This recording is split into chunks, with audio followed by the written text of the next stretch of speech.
All right, I'm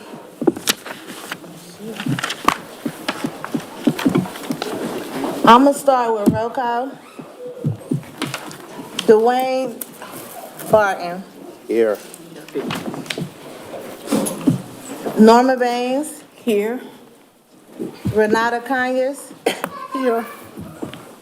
Christopher Gordon, He's here, isn't he? He's out there. He's here. He's here. He's coming in. Christopher Gordon, Roy Harris, Here. Joyce Harrison, Present. Shonda Jackson, Kimberly Jones, Here. Dewana Little, I'm here. Dwayne McAfee, Here. Bobette Mays, Present. Glenda McDowell, Tamara Miller, With his hand on his chin. Dr. Mullins will not be here tonight. Mildred Nance Carson, Here.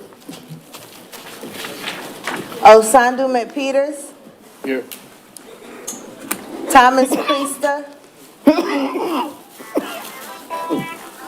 Dwayne Richardson, Dwayne Richardson, Eric Robinson, Here. Raynita Waters, C.C. Weston, D. Williams, here. M.Z. Yehuda, Present. Keith Young, Here. D. Burris, Present. Tiffany Debelow, Shakiki Giles Bayton, Jesse Ray.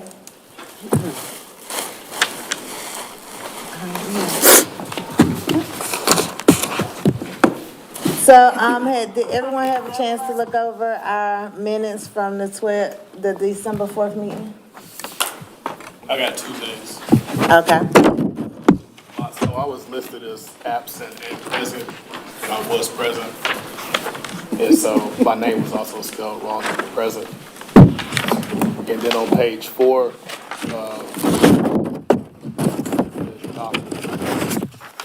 it just says NO, so I think that should be Dr. Armstrong at the very bottom. Dr. Armstrong, thank you. Other than motions and seconds, I think everything else looked good.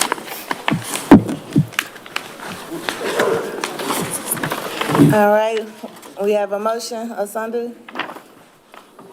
And do we have a second? I'll second that. D. All those in favor of approval pending the amendments that were identified of our December 4th meeting minutes. All those in favor? Aye. Aye. All those opposed? All those abstaining? All right.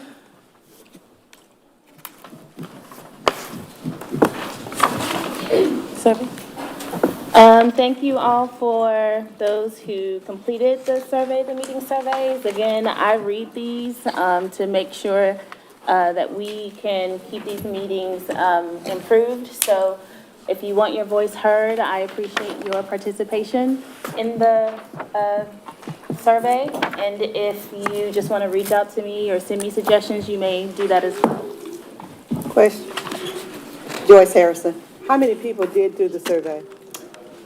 I think it was 4 or 5. I know, but I want to enter it into the record. It looks like 3 Thank people, you. Thank you. completed the survey. Thank you. That did or didn't? Did. Only completed it. Oh, Which means that any feedback that I get is coming from 3 people. If you have additional feedback and it's not reflected on the survey, that type of feedback won't be implemented, because I didn't receive it. Thank you. So we'll keep moving forward, you all, if no one has any questions. Our objectives today, we have 3. We're going to hear from the city and county with some updates in a second. Then we have a presentation on the cease the harm of the Carter County. And then we also will have a brief discussion on the follow-up around community engagement by the Racial Justice Coalition. So we will go ahead and move forward with city and county updates.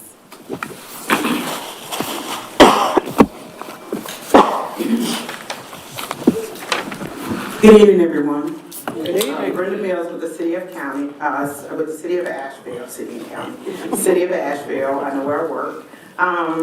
First, before I forget, you had a vacancy on the commission, which was left by Tamari Macon, who left in September. I am pleased to say that Osana McPeters was appointed as a full commissioner with voting rights by the City Council January 9th. So just want to All right. I want to thank Osana for his, he's been here since the beginning, so we appreciate that. I also want to respond to the extension request that you got from the city and county. There's two pages and 2 documents. One from the county, which Dr. Noriel Armstrong presented to you last meeting, and then I'm going to go over ours. So basically, city staff, we provided an extension request to the city council at their agenda briefing on December the 7th. On December 12th, your chair and vice chair, Dr. Mullen and Ms. DeWanna Little, discussed the extension request with city council at their meeting. And where we landed, after some questions and answers, and I think they did a generally good job in just giving some feedback about where you guys are. We believe that you're making excellent progress on finalizing your draft recommendations. All the impact focus area draft recommendations will be presented to the full commission by February. So we had to delay housing today, but we will get everybody in by next month. So most of the meeting will be for that.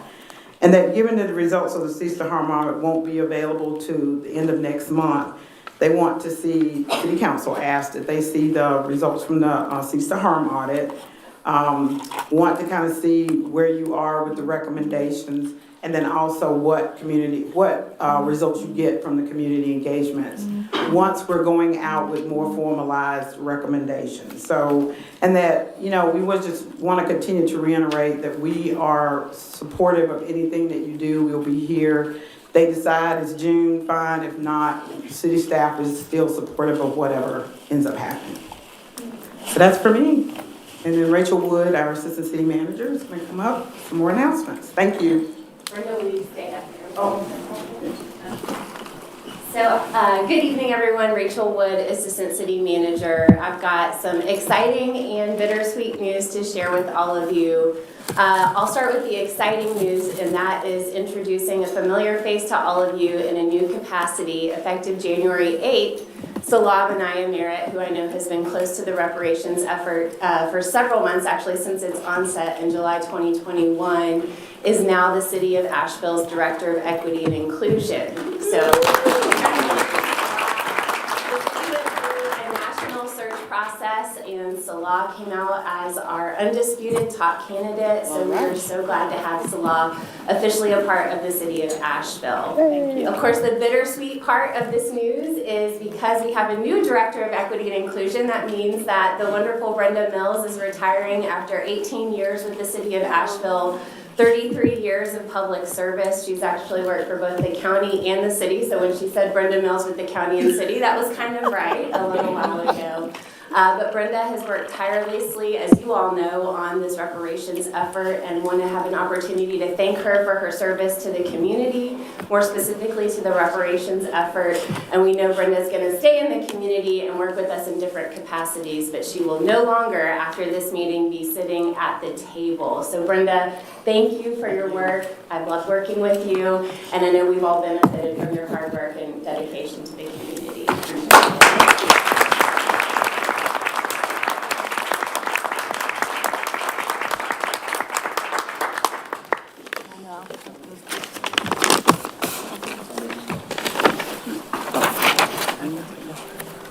No.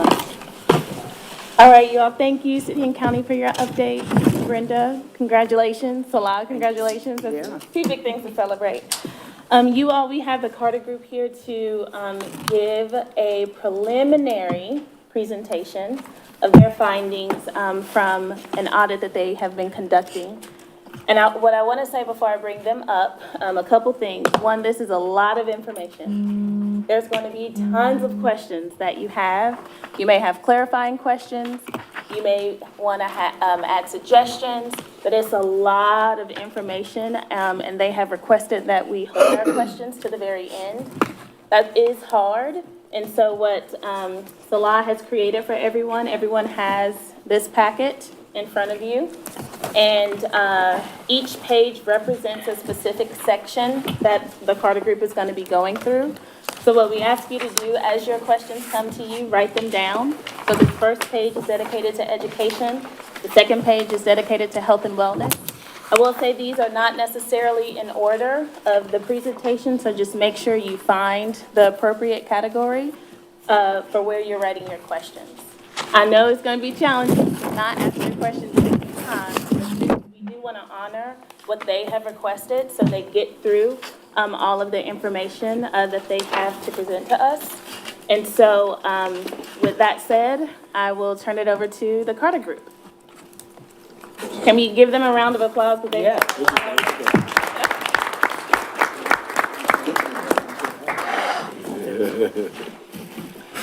Good evening, everyone. Good evening. How are y'all doing? Yes. That's good. Presentation thing, yes. This is an exciting moment. We're happy to be here. My name is Dr. Adrian Carter. I have 23 years of experience dealing with racial equity work. I know I look about 30 years old, and I'm okay with that young. Yeah, I started when I was about 9, so we'll go with that. Congratulations to Brenda for your years of service, and thank you for being a part of this process with us, as she has been, along with Dr. Noriel, working with us from a project management standpoint, and we appreciate you for that. Salah, congratulations as well. I'm happy to be here and to present our team who has been working on this project on all of the 5 IFAs and all of the additional areas. We're going to go through this information. I want us to be relaxed, and we are one community. We see ourselves as a part of this work with you, and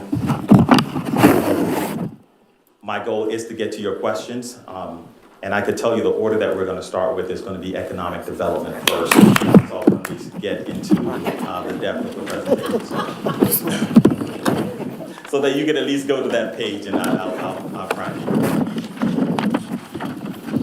So as mentioned, this is preliminary. These are our preliminary findings, which means that we're still in the process. And then in about the next month and a half, we'll hopefully have concluded that process. Our different team members from the Carter Development Group who've been working on this project will come up at different points throughout the presentation to continue on with their particular area. But I do want to introduce them so that you just have some familiarity with them. I'm actually going to start with, for our economic development team, I do want to first acknowledge Dr. LaShawna Wiggs. She was here with me the first time in August, but she's not here today, but she has been, she's the project manager on this, as well as the lead for economic development. Unfortunately, she's not feeling well, and so she's not here, but we do want to acknowledge her. I'm also joined by her co-researcher, who's Adrian Hibbert. She has 10 years of experience in business development, communication, marketing, and branding. The quote she lives by is, "The art of communication is the language of leadership." Ms. Hibbert, can you just stand up and let them see who you are? Okay. We're also joined for education by Jennifer Felton. Jennifer, can you just wave to the people so they know who you are? Jennifer is an education enthusiast. She has 20 years of experience in education, school improvement, and teacher development. Her philosophy is that all children want to learn. And as a educator myself, I've also worked in education. I can tell you, she does a lot of mentoring as well and strongly believes that all children want to learn. We're also joined by our housing person, research team, Beverly Cooper. She is the owner-operator of BRC Consulting. She has 30 plus years of local government experience, the last 15 working in affordable housing industry. And she says, be kinder than necessary. All right. Okay? Amen. We're also joined by one of her co-researchers, who's Jonathan Moses. He is the chairman of the Miami-Dade Millennial Board. He leverages over a decade of experience in government, community relations, and development to share policies, centralized on housing, transportation, and economic development. He's unfortunately a graduate of Florida Atlantic Mechanical University, but we won't hold that against him. Yes. See, you shouldn't have wrote that down. I'm just saying, you should have just let that out. We're also joined by our health and wellness, one of our health and wellness researchers. Her name is Ashley Carter. She's a registered dietitian with a master's in nutrition, 12 years in public health, in food, and focuses on food insecurity, nutrition, and health prevention. Her quote is, "Alone we can do so little, together we can do so much." For our criminal justice team, we are joined by Dr. Walters McDaniels, who is a PhD candidate in conflict analysis and resolution. He is a professor of criminal justice at Benedict College. He's also served and is a retired officer after 25 years of service, 17 years as a homicide sergeant and collaboration liaison between the Richmond County Sheriff Department and the United States Department of Justice Office of Civil Rights Division. And you are also joined by his research partner, who's Ricky LeBrun, who has 20 years of criminal justice experience. He has helped to implement the Thinking for Change program in South Florida, which is to help push back on recidivism. So thank you all. Those are our team that are going to be here to go through the different areas along with myself. We're going to talk about our approach and our methodology. We're going to spend some good time there so that you all have a robust understanding of how we've taken on this work, what we're looking at, why we're looking at it the way that we are. From there, we'll go into our key harm preliminary findings. Then we'll go into each of the IFA preliminary findings, some of our preliminary recommendations, and then some next steps. And we'll also have Q&A at the end of that. Y'all with me so far? Everything's good? All right. So as you all know, the purpose of this study is a comprehensive examination of the county and city government's alignment with municipal, state, federal regulations, statutes, and whatnot. And specifically, we are looking at how harm has been caused to the African American people and how it has been ceased. As you all are on the precipice of this historic approach to reparations with your Community Reparations Commission and the joint efforts between the city and the government, the city and the county governments, we know that this is the first known audit of this nature funded by a municipal and county government. And so what we're really doing is we're baselining. So this audit ends up serving as a baseline for us to grow from as you look to implement different strategies for the cessation of harm. Our firm is a solution-oriented firm. So I'm going to ask for you to repeat after me. When I say it's not the problem that counts, then you're going to say it's the solution. Can y'all do that for me? Okay. It's not the problem that counts. It's the solution. One more time. It's not the problem that counts. It's the solution. So we are strongly focused on being solution-oriented, right? I have a PhD in conflict analysis and resolution. I solve problems. I'm community-focused, people-focused, and at the end of the day, I am solution-focused. So that is what drives our firm. So we are about solving the problem. So it's not the problem that counts. It's the solution. In order to do that, we're powered by a value system that we work with, which is called the Ellison model. And the ELISA model is a social development tool, and it focuses on some very basic principles, which are what we learned when we were, first, second grade, hopefully you learned that. But it's care, share, love, trust, honor, and respect. And those are the principles and the foundations that we operate by in all of the work that we do. It's not just flowerful words, if you will, but we do tie care, share, love, trust, honor, and respect to actual outcomes for how we provide service and how we work with our clients, but also how our clients infuse these principles in the work that they do. Both governments have caused harm and have indicated their willingness to address those harms. And so, again, we are being solution focused. So let's talk about how we've gone about this work. We're going to look at our methodology. We're going to talk about the impact focus areas. We're going to look at some definitions, the project phases, the metrics, and a harm compass. So we know that you have what I call the Power Five areas for the IFAs. And as part of our audit and study, we also look at internal workforce and the equity, inclusion, and human rights offices, both in the city and the county. Now, as mentioned, this is a preliminary presentation, so recommendations includes actions both the government can undertake within their current service delivery and opportunities. And that's important because our goal and our responsibility are what are city and county government programs, services, and how can our study inform them how to do their jobs better and help to cease harm for the African American community. So the findings today are preliminary, and our hope is that based on your questions and your input, that we're able to gain more information from you and some feedback to help guide our next steps. And the goal of the harm audit is to aid you all in your work. So from our recommendations, you'll be able to build on top of that work to include it in the work that you are doing as you move forward. So what is a harm audit? It's similar to an equity study or an equity audit. It's a comprehensive assessment of an organization's policies, practices, programs, and outcomes to identify and address disproportionality, disparities, marginalization, and inequities. And the findings of a harm audit can inform targeted interventions and policy changes to create a more equitable and just environment. And so to the right, you see are some key terms that we use in going through our study. We're looking at disproportionality, disparity, marginalization. Our project is framed over looking at information from a 3-year time span.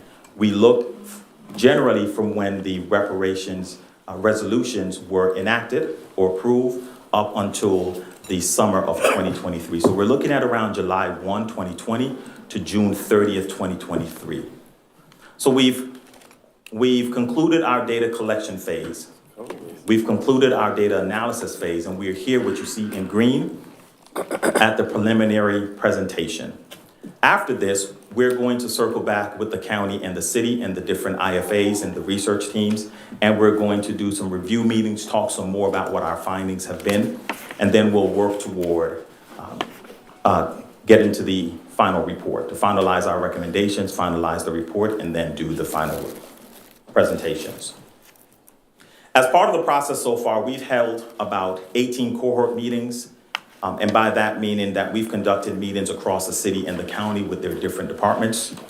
We've looked at and reviewed about 1,000 artifacts, probably about 400 dealing with economic development, which means documents, policies, procedures, reports from the grant funds that, if you receive grant monies, then you have to fill out that report and send it back to the city or the county. We looked at that information. We even developed a survey to get more information. So we've looked at quite a number of documents.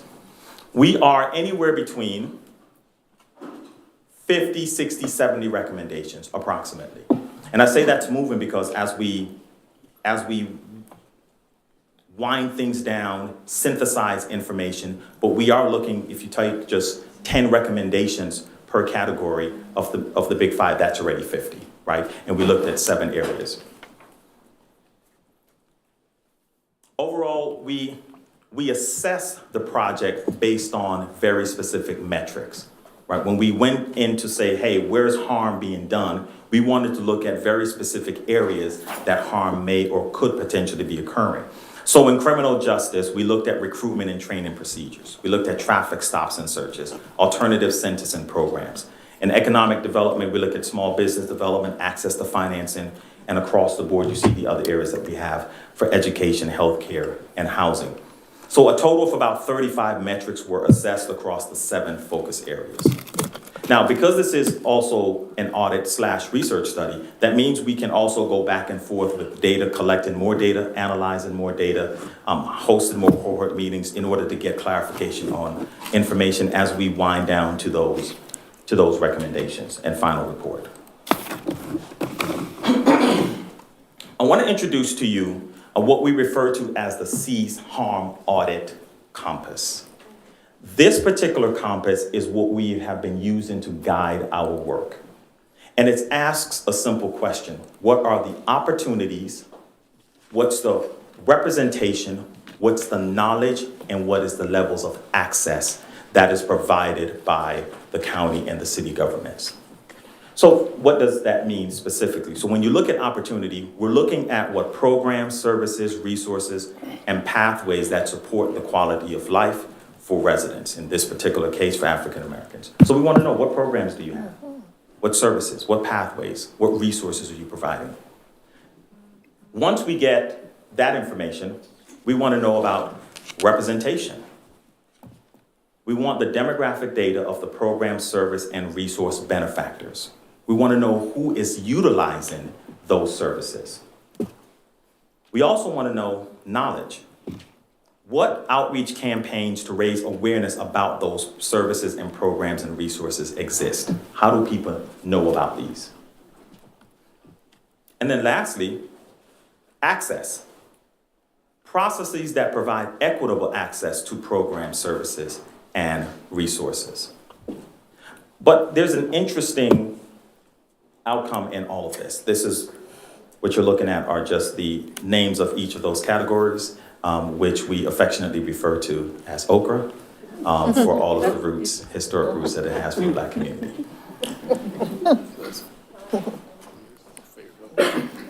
There are 4 essential questions that we're asking. Okay? So remember, we have opportunity, we have representation, we have knowledge, and we have access. So the first essential question is, what is the result of opportunity minus representation?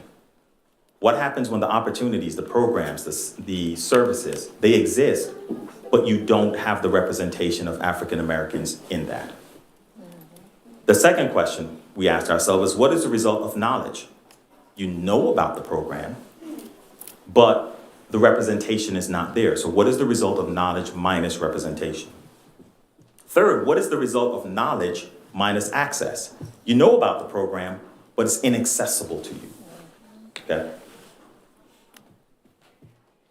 Siri wanted to answer that question. Number 4, we ask, what is the result of opportunity minus access? You have an opportunity, you have a program, a service, but you don't have access to it. So those questions do have a result. When you have opportunity, but you don't have representation, you have disproportionality. When you have knowledge, you know about it, but you don't have representation, you have underutilization. When you have access, when you have knowledge, but you don't have access to it. You know it exists, but you know that you can't access it. You're not allowed there. That's not for you. Then you have exclusion. That's right. And then when you have opportunity, the programs or service that exist, but you don't have access, you have inequity. So in the process of our study, those are the 4 driving questions that we have. What happens when there's opportunity minus representation, knowledge minus representation, knowledge minus access, and opportunity minus access? In other words, where does disproportionality exist? Where does underutilization exist? Exclusion and inequity. Also, where are the opportunities? Where's the representation? Where's the knowledge? Where's the access? So this is the compass that we use in order to conduct our assessment and gain an understanding of all of those artifacts and the data that we're looking at. Before I move on to the next one, I will pause here quickly. Are there any questions about about this. I have one about the specificity of, when you talk about organizations, opportunities, does this assume that, that services are to be provided in a unilateral direction or a transactional direction? Or is it also assuming that there, I guess I'm just asking you in short, is this the assumption that there are no exterior organizations or Black-led organizations who can provide access to these services? Because it seems like this is is it internal right now? It is internal. Okay, good, okay. So let's go ahead and jump into these findings from our study. So we're going to share with you 5 key harm findings that we've had, and then we'll begin to go into each of the IFAs. So this is the order that we're going to use. So we'll have economic development first, after we talk about the major key findings. Then we'll go into education, then housing, health and wellness, criminal justice, and then we'll talk about the last 2 dealing with the internal workforce and the equity offices. Okay? But there's a slide that leads into each of them, so don't try and remember the order. Okay, I got you. So major findings that we've came across is that within the county and city government, respectively and collectively, there's insufficient data-driven practices to determine the level of Black and African American participation / representation in county and city opportunities. In other words, data is not being effectively collected when trying to ascertain who is represented in the participation of those opportunities. Now, consider that this is new. This is first in what is being done here. So just to a large extent, the data is not going to be there. So what that tells us is, in our recommendation is as we move forward, it then says to the city and to the county, you have to begin to collect this type of data to ensure representation. How can you assess representation? How can you ensure access? How can you ensure knowledge if you're not collecting the data to be able to measure that to begin with? Also, insufficient data-driven evaluation of the equitable use of funds allocated to partnership programs, which means partnership programs are receiving dollars, but who is benefiting from those dollars? Yes. Right? So in order to determine that, again, you need data. Okay? Next, the county and city governments lack wide-scale racial equity training to create baseline knowledge pardon me, of equitable practices. So there is training that occurs within both the city and the county governments, but how can we have a more robust training structure for staff, not just upper management or department heads, but for everyone, so that there is an understanding of what racial equity should look like across the board. The goal there is that that level of education and training should infuse their practice, right? Hopefully it's not just we learned it and we don't practice it, but we at least have to begin at the juncture of training and education. Next, there is limited affordable housing supply for purchase or rent throughout the county and city. And I'm quite sure that that's information you already know. But the issue is not so much that the county or city has created that particular harm, but it's how are they addressing that particular harm. And so that's what we looked at in that particular area. And lastly, there are subjective interpretation of human resources, hiring and promotion processes that has enabled covert, latent, and explicit biases. And that has to do within the internal working of the city and county government, and we'll explore that a little bit later. So before we jump into economic development, I'll pause right there, just allow another opportunity. Any questions? Because this is where the ride is gonna go. We're about to be on this train for a little while. Yes. Tiffany Devereaux, just a point of clarity. So this insufficient data is based on 2020 to 2023? Yes. So this is after the equity priorities that has been established within the city and the county based on the 2036 plan. There still hasn't been any data collected around racial demographics since 2020, or between 2020 and 2023. To the extent of the items that we've looked at, there's been insufficient data on the racial demographics. So I'm answering your question, but not to the specificity of information that you may have, but based on the information we've collected. Okay, Okay. Sorry. MZ Yehuda, just a question about, you had 4 essential questions. And I wanted you to unpack access, like operationalize that. What does that actually mean? Okay, access, for example, the question is, what does access look like from the compass when we talk about opportunity, representation, knowledge, and access? Access may be, if someone goes to fill out a form and the form is difficult to fill out, it's asking you questions that you cannot answer. That can be an access issue. Access can be the amount of steps that you have to go through in order to get something. So let's say there is a procurement process, and I'm being totally hypothetical. This is not real. Hypothetical, right? I'm really just making something up to give you an example. If you have to go through a procurement process, but there's a requirement for you to have this document and that document and this document, and by the time you get to the 10th document, you're going to give up, right? It's the process, right, is not as accessible. So, for example, in the state of South Florida and Florida, where I'm from, with one of the procurement processes there, the cities of Miami-Dade County, Broward County, and Palm Beach County and cities have all created a one procurement process system that if you sign up for that, it triggers to all of the cities and the counties, and all your information is duplicated. So you don't have to go fill out 30, 40, 50, you don't have to go fill out 90 applications in order to be registered with the procurement offices.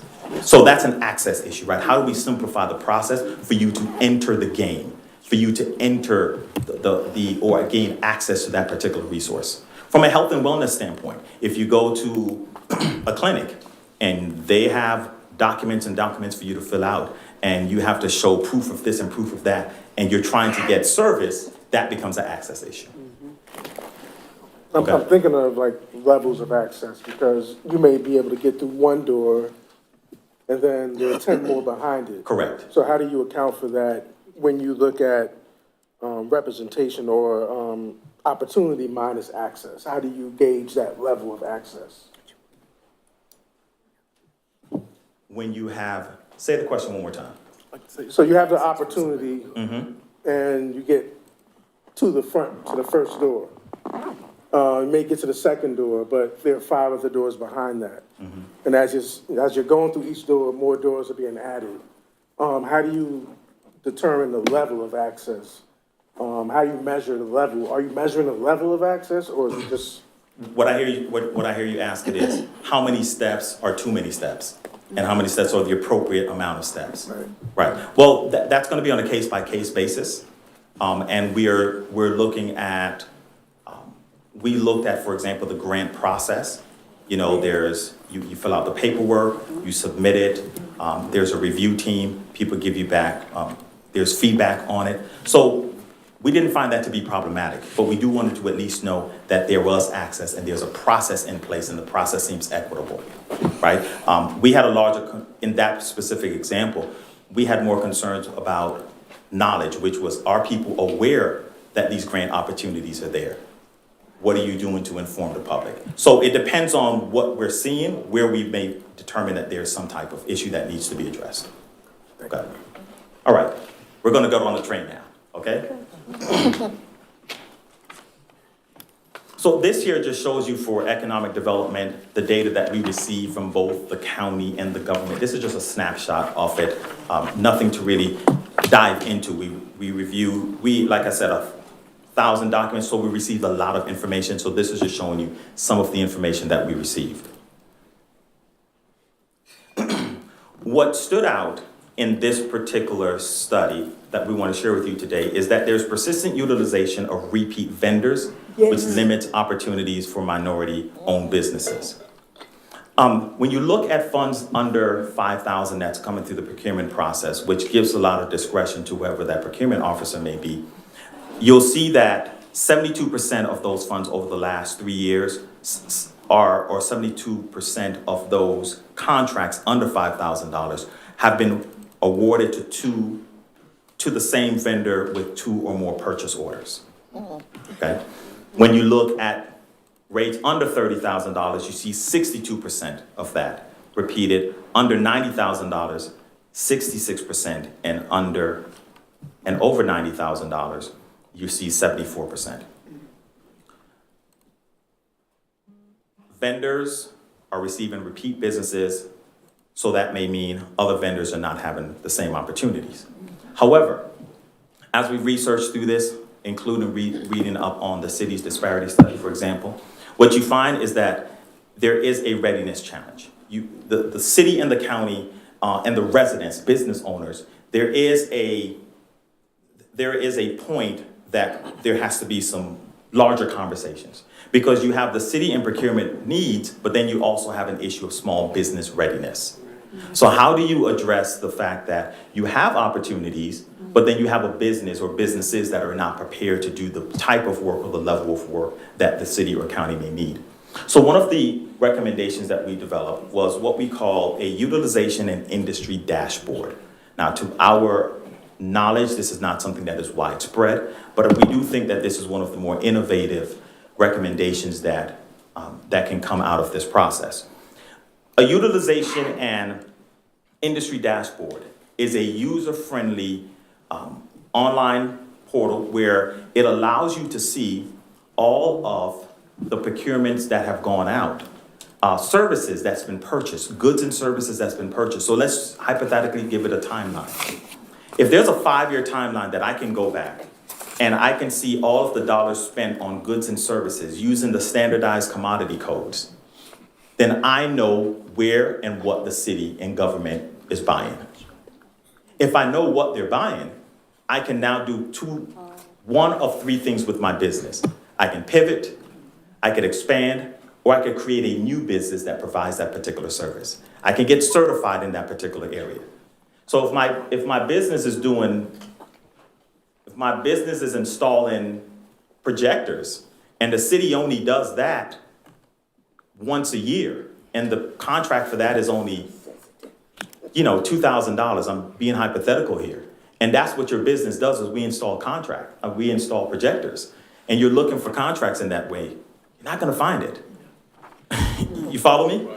So, but what if there's an opportunity for the city and the county to have a system that shows you what those trends and analysis have been, so now you know how to develop your business? Absolutely. Okay, so that's what that particular recommendation is, a utilization and industry dashboard looking at the commodity codes. There are some benefits to that. One, there's enhanced transparency. The dashboard promotes transparency by providing entrepreneurs with clear and accessible information. You get to see the historical data and trends like I just mentioned. And as a business owner, you get to have some strategic decision-making based on the information that you're seeing. Something like this can help to improve the opportunities and the knowledge within the government. So going back to the compass, we see what the opportunities are, and now I know about them. Mm-hmm. At this point in economic development, I'm going to ask Ms. Adrienne Hibbert to come on up, and she'll finish the rest of the economic development information.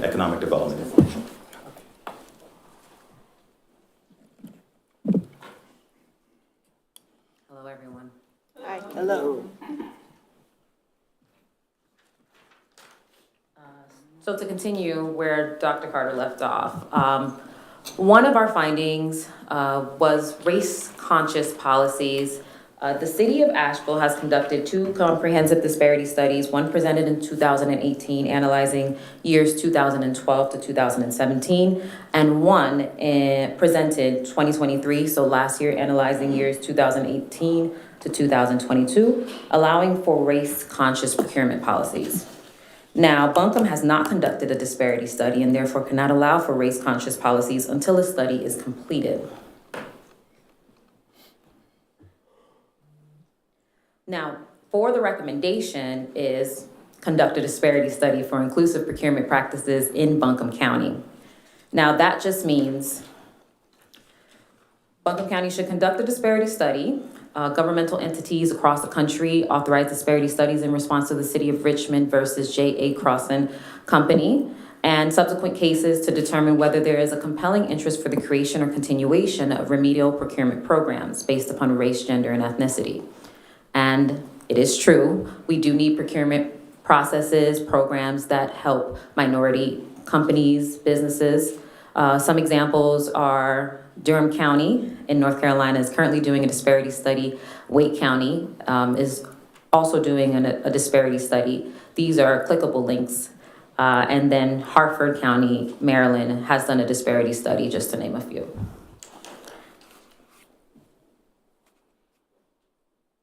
Now, some of the benefits for a disparity study, which include evaluating historical procurement data to identify disparities, developing clear and measurable race-conscious goals and policies based on study findings, and formulating strategies for actively including minority-owned businesses through mentorship programs, capacity building initiatives, and targeted outreach efforts. Our third recommendation is we want to encourage the establishment and development of a Black Chamber of Commerce that is created by business leaders as a nonprofit organization. This would be a business community-led initiative.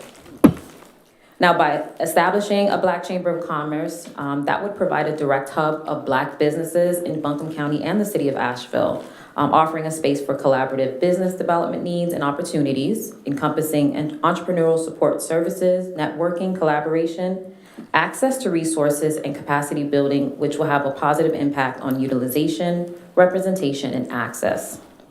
There are many Black Chamber of Commerces across the country. I feel that with as many Black businesses that you guys have within this city, that I think they're just looking for a place to commune and having a hub for if there is a product or a service that you offer and you're not trying to sell to the government, just knowing that other people can come there and support you. You can network with other businesses, you can partnership with other businesses. That would actually create a safe space for just access and opportunity with each other. Now, the benefits for Buncombe County Black Chamber, like I said, it just needs to be created. I believe it would be best if a few of you come together, talk about it. It's a nonprofit organization. It'll create jobs. It'll do so much for the community. I do know that Black Mountain has a Black Chamber of Commerce, a Chamber of Commerce as well. So you do have separate Chamber of Commerces within Asheville, and this one would be a great addition. And our next IFA is education.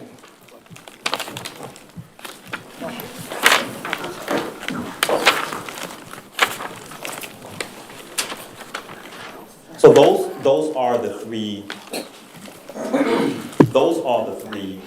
recommendations that we have coming out of economic development. As it relates to the Buncombe County Black Chamber of Commerce, do understand, just to be clear, that type of initiative is initiated by a community business leader. It is a nonprofit, but what that does is it gives you a hub in which the city and the county governments can have a direct place where they can find local Black businesses.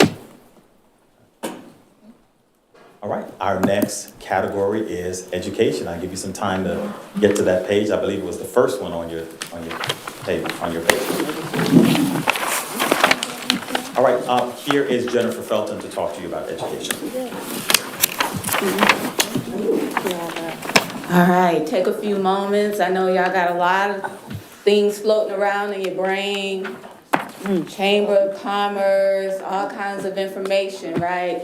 So I am an educator. So if any educators in the room, you already know how this is about to go, right? So my goal is always to take the information and translate it into digestible bites so that we can then do something with that information.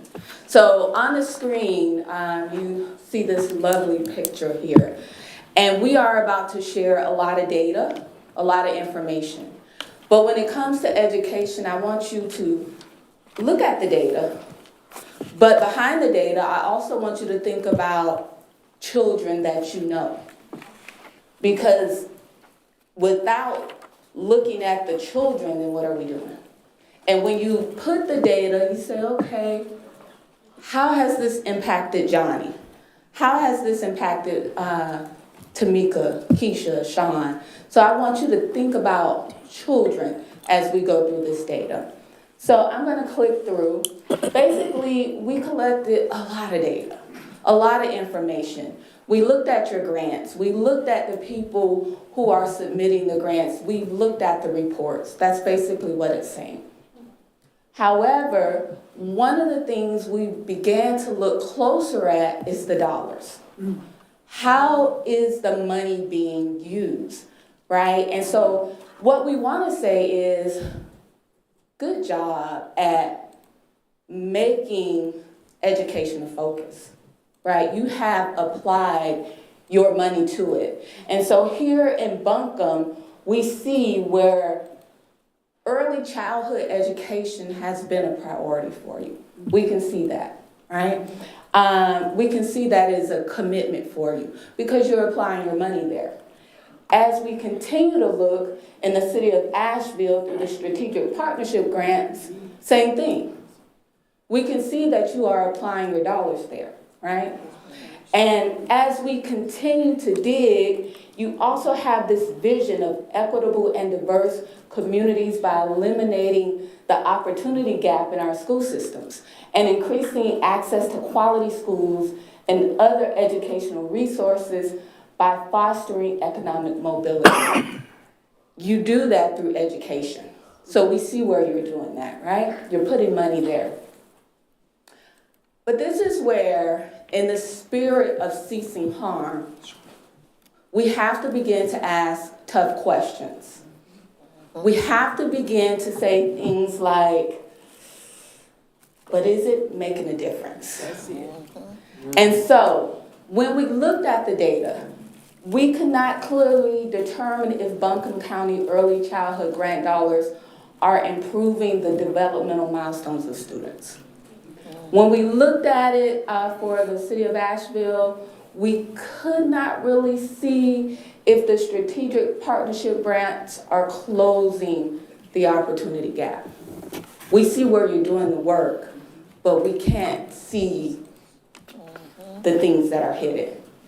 And so we acknowledge that the grant fund is new, but we have to ask the difficult questions right now in order to cease the harm, right? Let's continue. So we came up with a couple of recommendations. An easy one as far as early childhood education is standardize it. We need some type of assessment tool so when these programs turn the data back over to us, we can see if they're making growth, if they're making improvement. And if they're making improvement in this area, great, let's move on to the other area. If we're not making improvement in this area, then what do we need to do differently? But it's hard to see that. And so that is why we recommend using some type of universal assessment tool to make sure that your money is giving you the results that you want. Another recommendation is to use a subject matter expert. And so the reason we say use a subject matter expert is you're putting the money out there. There are people doing the work. But you want to kind of make sure you're doing the right work, if that makes sense. Maybe you're putting money towards, Dr. Carter likes to use buying pencils or whatever. Maybe that's not what we need to be putting money towards. Maybe we need money over here. And so a subject matter expert can say, yes, we know this was an amazing project and it sounds amazing, but that's not what we need in our community. We need somebody who can look at the data and know what is going to give you the most bang for your buck. And then just data collection. Yes. When we look at the data, it's kind of hard to assess the effectiveness of some of the programs. And so this is just a couple of the recommendations that we are putting out for education. Let's keep talking. When we look at the data and the data is missing, we can only look to the data that came back from the school system, right? And so this is what we see.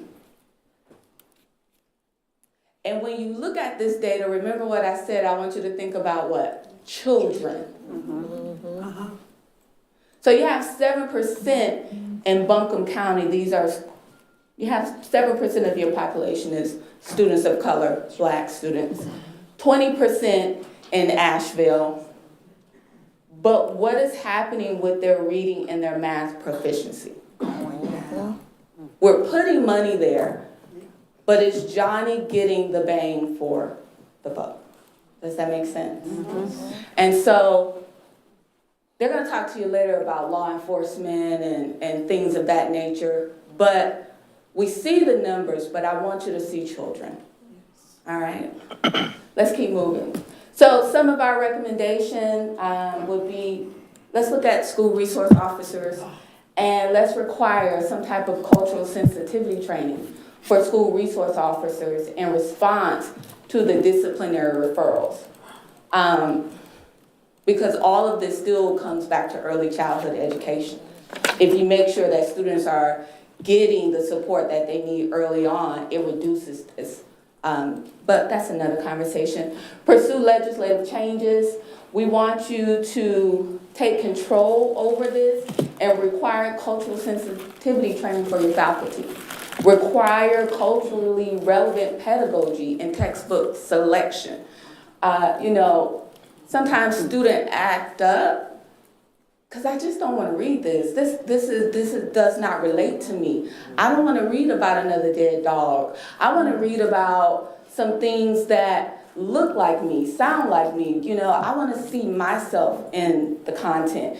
And maybe I won't be putting my head down. And maybe Ms. Johnson won't need to have to call somebody, but that's another concept. Require core subject faculty members to reflect the student demographics.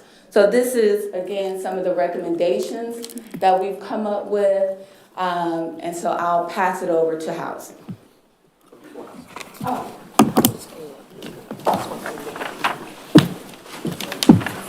Thank you, Jen.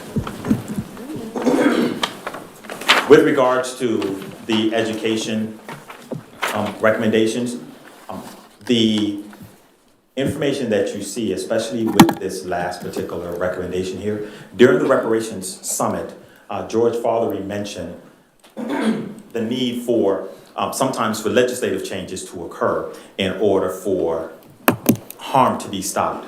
And so one of the things we talked about was, in light of the funding that comes from the county to the school board, which is practice, but are there some ways that the county, in an effort to cease harm, can have an impact with the dollars that it gives to the school board?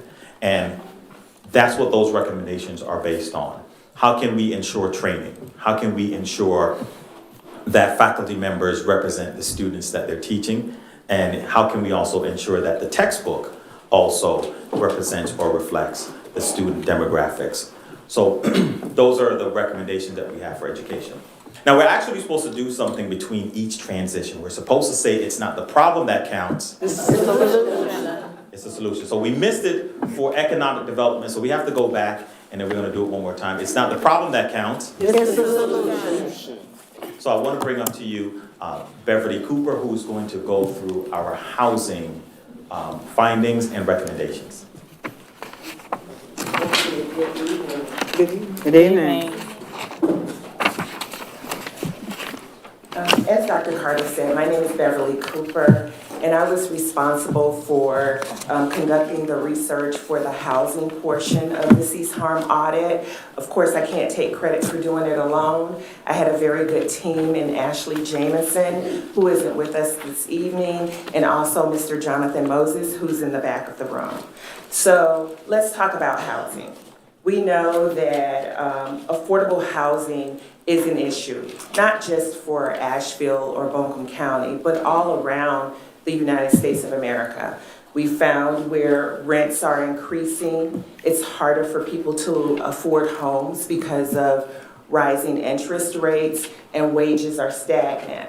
But we look at housing as a social determinant of health. So we just had Jen come up here and talk about education. Kids can perform better in school when they have safe and secure housing. And people's personal economies are better when they have some place to stay and they feel safe and they feel secure. And then Ashley will come up and talk about health and nutrition. You know, if you have some place to live, a warm, safe environment, then you're more in a better position to buy food and prepare healthy options for your family.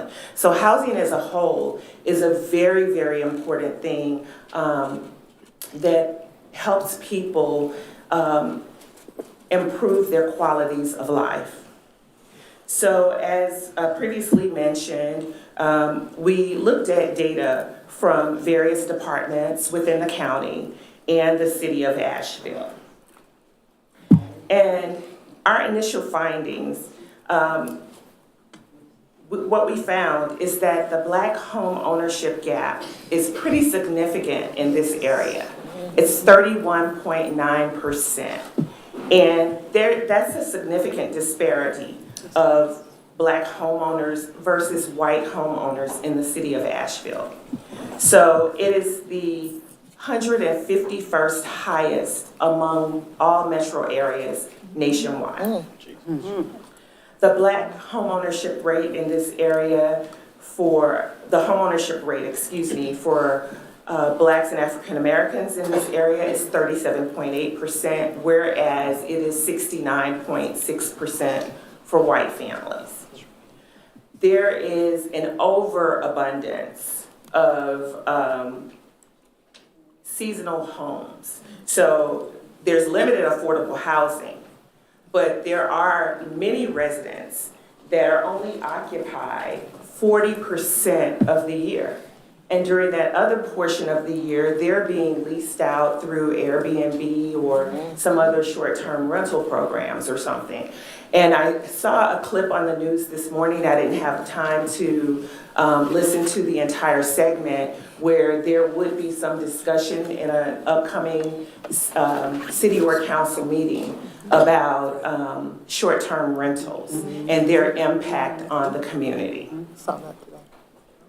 And then we looked at rents in this area. So the average monthly rent is $1,717, which is the highest among North Carolina cities.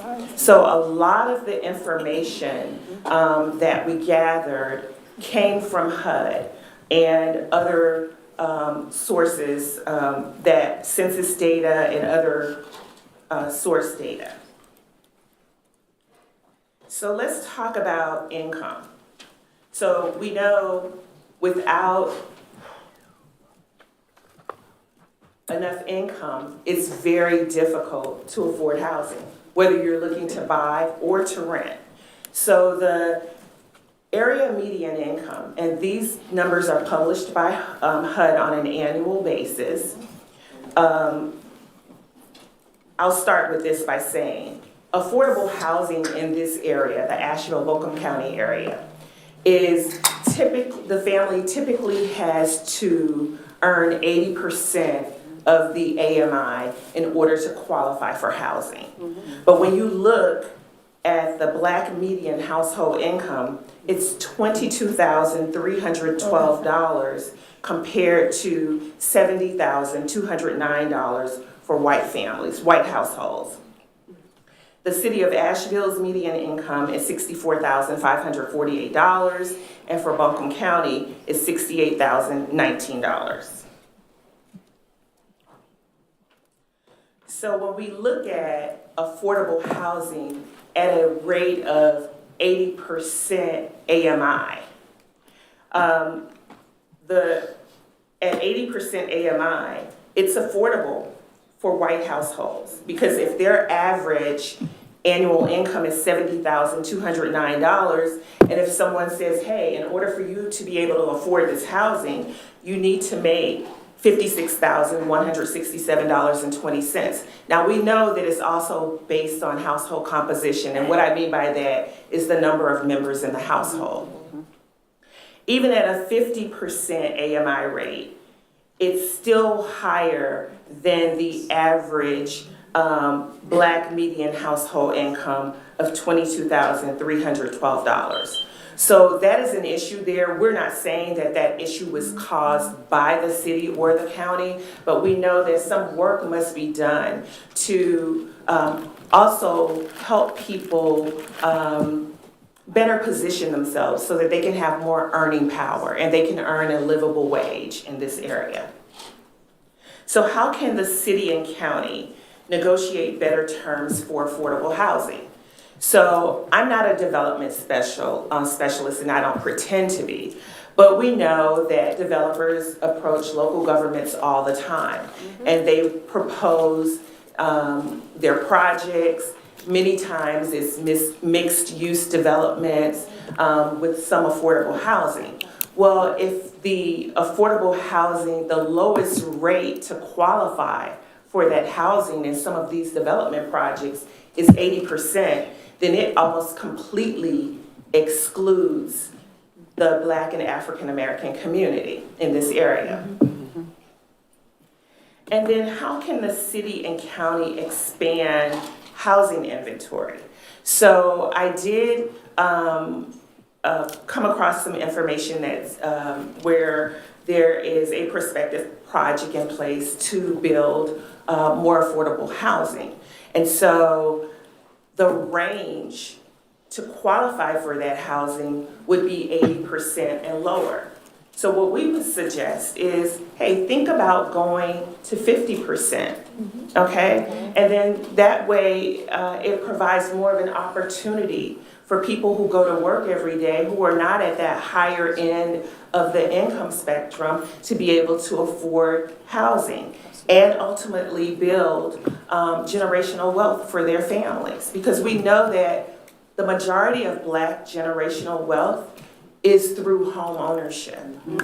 So during 2008 with the economic collapse, a lot of people lost their homes.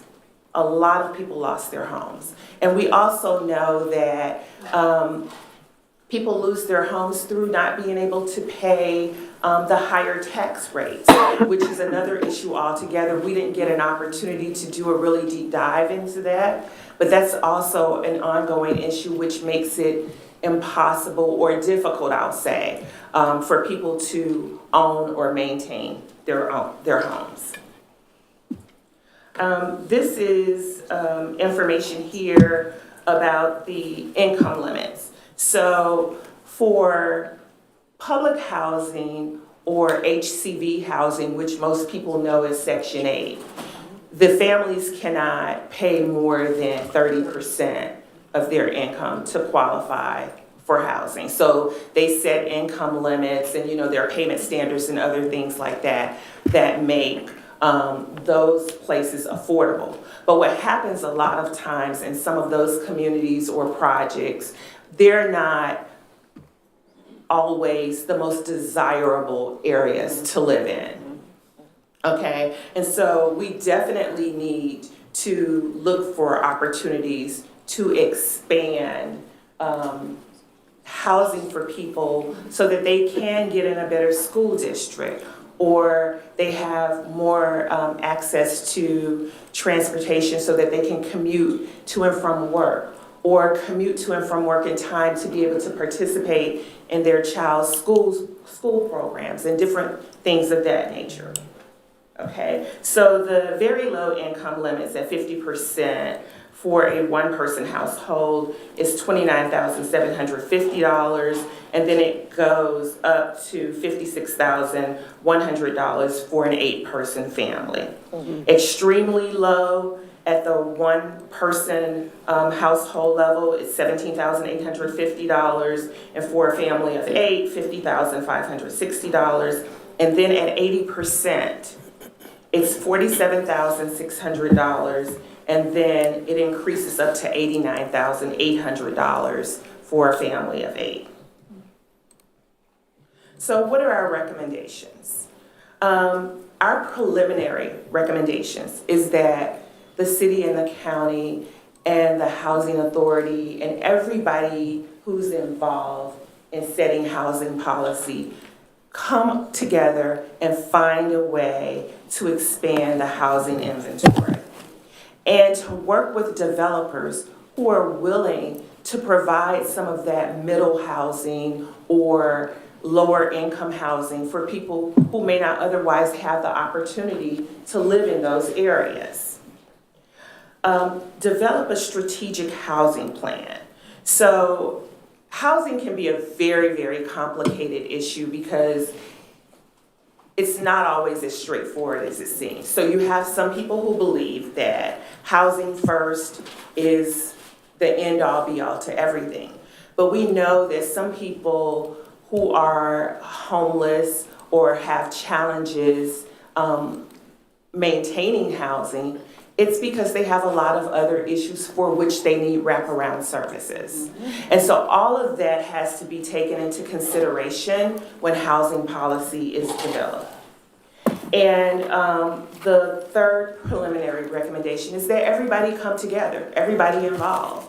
The continuum of care.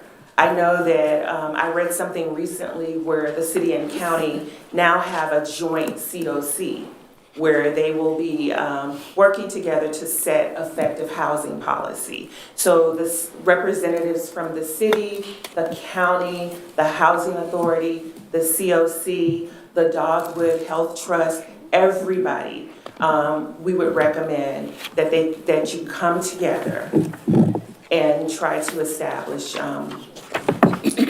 good housing policy so that all of your constituents can be served. And I thank you for your time.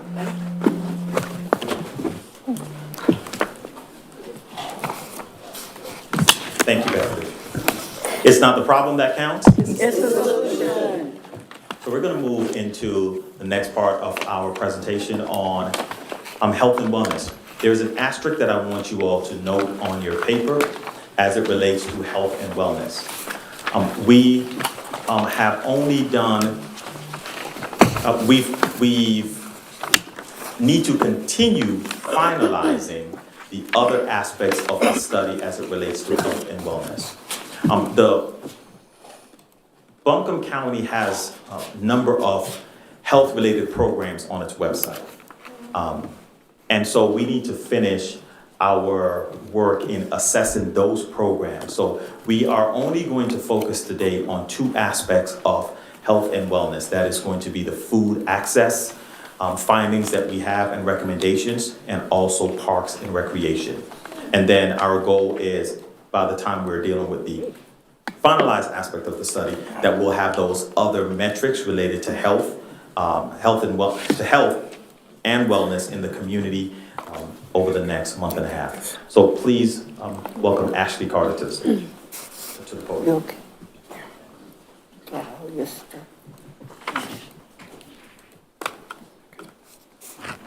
Good afternoon, everybody. You're keeping up with everything, everybody's good, everybody eat, that's what we're talking about now. Okay, again, my name's Ashley Carter, and I'm going to discuss the health and wellness segment, specifically food access and also parks and recreation. So here are some of the data sources that I use from Buncombe County and also the city of Asheville. So let's just discuss some of the metrics. So when it comes to health food access, which is the first segment that we're going to talk about, 29% of Black households are food insecure, compared to 14% for the white households. 72% of Black residents live in public housing communities, and many others live in nearby communities. And the reason why that matters is because if you live in a public housing community, more than likely you won't have access to land. And we know that when you have access to land, you're able to do what? Grow your own fruits and vegetables, right? So, and also nearly 1/3 of the Black households in Buncombe County do not have consistent access to enough nutritious food. And the key word there is nutritious. So that means if you have access to foods that are not fruits, vegetables, and whole grains, that's not considered nutritious foods. And 31,000 residents in Buncombe County live in a food desert. Is everyone familiar with that terminology, food desert? Mm-hmm. So food desert means that you're not within a mile access in an urban area to, again, nutritious food, or more than 10 miles in a rural community. So a lot of times we're driving by food deserts and we don't know it, or we may live in a food desert and we don't know it. It's not a barren land that you may think of in your head. It's communities that a lot of us may be living in right now. And 19% of residents worry about running out of food. So I know that statistic seems low, but 1% concerned about running out of food is a concern. So looking at the findings, I can say that there's a lot of great work happening in food access. There were a lot of nutrition programs and food banks prior to the pandemic, and I know some of them have not continued. There's also a lot of pop-up community engagements. So that's with partnerships with MANA and also with the YWCA. So that is a great program, but it was hard to find out which ones accept SNAP and which ones do not. And of course, that creates a barrier. Because if you're relying on, or if you primarily use SNAP, so food assistance, and you don't know what locations offer it, are you going to be willing to take a bus or walk to this location and you're not sure if you can use your benefits? More than likely not. So again, that creates that barrier where you have access to it, but again, you don't really have the opportunity to take advantage of it. And we do have to acknowledge that with the urban renewal, there was a loss of land. So when you lose land, you not only lose the physical land, but you also lose the skills that you had with that land. So if you had a grandparent that was an expert gardener, and now you lost the land, you no longer have those skills because you don't have the land to practice those skills. And there's no way to really acquire that again. And also access. So it is important to note that a lot of Black communities were previously lower income prior to the urban renewal, but the main difference was having that land usage. So having your own land created a difference in food security. So again, just because you're lower socioeconomic or having lower income, that is not what creates food insecurity. It's not having that access to food. And just to highlight an area, East Riverside actually has lost 14 grocery stores since the time of the urban renewal. So that's a significant number. All right, so some more findings. The Asheville Buncombe Food Policy Council was convened, including a lot of Black leaders, representatives, and also neighborhoods and community organizations, and that's very important. I myself have a nonprofit, and I know that as a nonprofit, you have to work with the government, you have to work with transportation, you have to work with different municipalities, so that way you're able to have change. When it comes to food security, there's a lot of intertangling, I guess we could say. There's a lot of conjoining factors, including transportation. There's also, as we talked about, education and also housing as well. So the Food Policy Action Plan was created by the City of Asheville, and that was to go along with the framework that was created from the Asheville Buncombe Food Policy Council. And the overall goal is to develop a long-term community food policy program with goals including food access, education, and legislation. So again, everything has to come together to create a change. So here's some of my recommendations. The first is to increase the number of indoor winter markets. Right now, in the wintertime, of course, as the weather fluctuates, a lot of farmers markets cannot stay open. So by having locations within Black communities that have fruits, vegetables readily available inside indoor locations can assist with that barrier. Also, a healthy corner store initiative. So that's happening all throughout the United States and also throughout North Carolina, where corner stores are being incentivized for having healthy food items. And last, better advertisement and tracking of those pop-up markets that have SNAP-approved opportunities. So now for Parks and Recreation, here's some of the data collection that I reviewed and for some of my findings. For Buncombe County, there's a lack of indoor facilities. So again, when it comes to winter months, that creates a barrier because there's not a space for community members to gather. Programs are heavily catered to youth, but there are some adult programs available. And also a lot of the programming for Buncombe County was outdoor programming. So during the winter, that could be problematic. And also I did see the Whole Parks Master Plan, which is a gathering of community members to help provide solutions for some of these issues.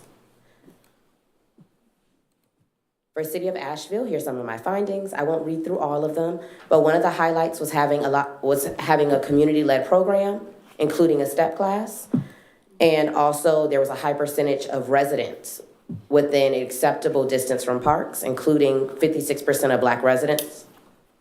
And there was transportation provided to youth and also a form of transportation for adults as well.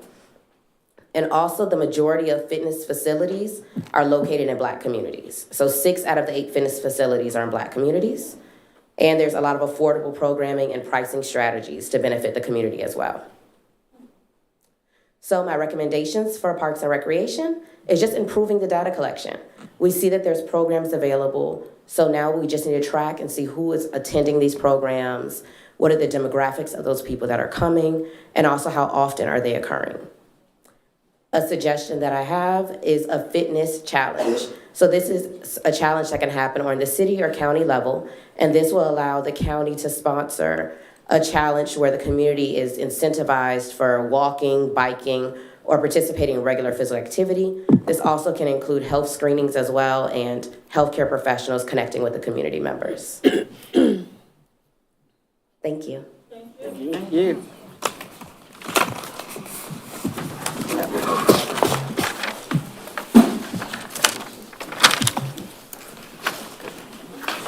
It's not the problem that counts. It's the solution.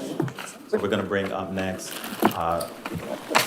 Sean Walter McDaniels. Come on up, sir.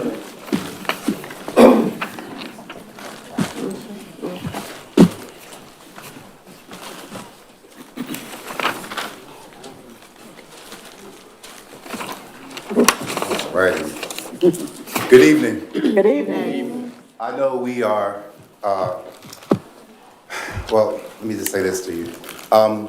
It's hard to come behind someone who has been talking about food and now you're probably hungry and you want me to hurry up.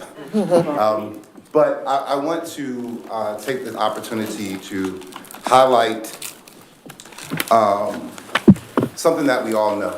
There is clearly nationwide a breakdown between law enforcement and the community, more specifically the Black community. And, you know, the current culture of law enforcement is facing, you know, a microscope,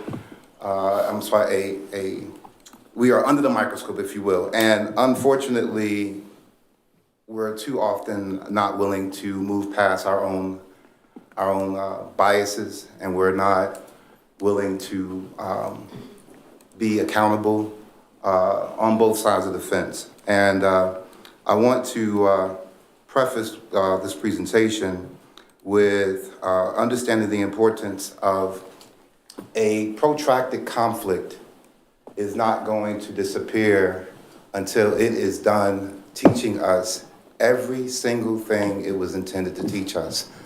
And unfortunately, we are using the strategy oftentimes of avoidance when dealing with this issue, this conflict.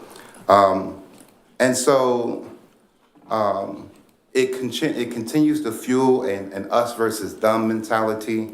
It fuels a dogmatic response oftentimes on behalf of law enforcement, where we pretty much go 10 toes down and become dismissive. We feel like if you're not side by side with me while we're putting our lives on the line, then you just don't understand.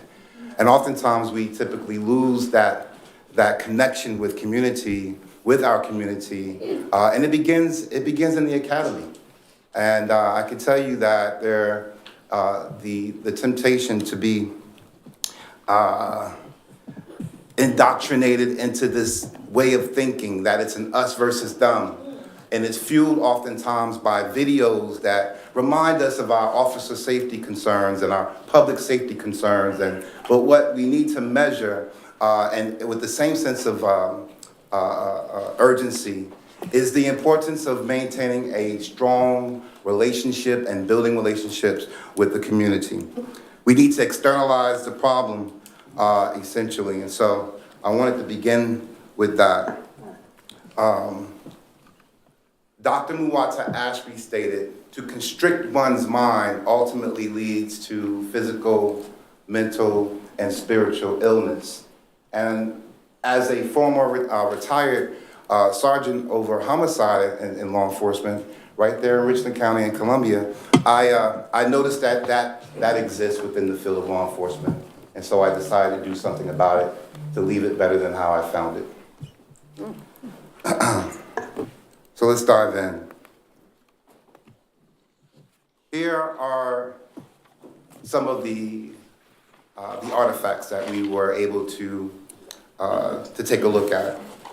And law enforcement is a field, unlike most, where proficiency can basically result in a matter of life or death. A large percentage of measurable effort is spent both on public, as I stated, and officer safety. A great number of hours, training hours, is spent on making sure that we're proficient with our firearms, making sure that we know how to respond to emergencies while operating a vehicle appropriately. And so a large number of our training is, and again, I just retired, so forgive me when I say the word hour. I still feel accountable for the positives and the negatives. And so here, looking at some of the metrics that the artifacts that we got from both Buncombe County and the city of Asheville, you'll notice that there's some crossover with respect to their training. The basic law enforcement training that they receive covers, again, some of those things that I mentioned to you as it relates to firearms training and officer safety and public safety concerns. And so both the Asheville Police Department and Buncombe County Sheriff's Department exercise the use of onboarding and professional development training. As we can see from this, from these artifacts, they put a significant amount of focus on making sure that they're proficient in the areas of public safety and officer safety. The artifacts that were analyzed showed advanced training as it relates to the tactical response to emergency situations. Through the basic law enforcement training and MIST training, law enforcement, again, included use of force, the FTO program, which is known as the Field Training Officer Program, where an officer has to actually test out of that particular program. So these were just, what you see here are the artifacts some of the artifacts that we actually measured and analyzed. Here's some of the comprehensive training, where we saw that there was some crossover training with respect to our analysis. We noticed the presence of training. Ethical policing is courageous. We thought that was the EPIC training that you see here, where it's the new movement within law enforcement in combination with the public on see something, say something. So now officers are obligated to, if you see an officer acting out of character, then we need to actually speak up and say something.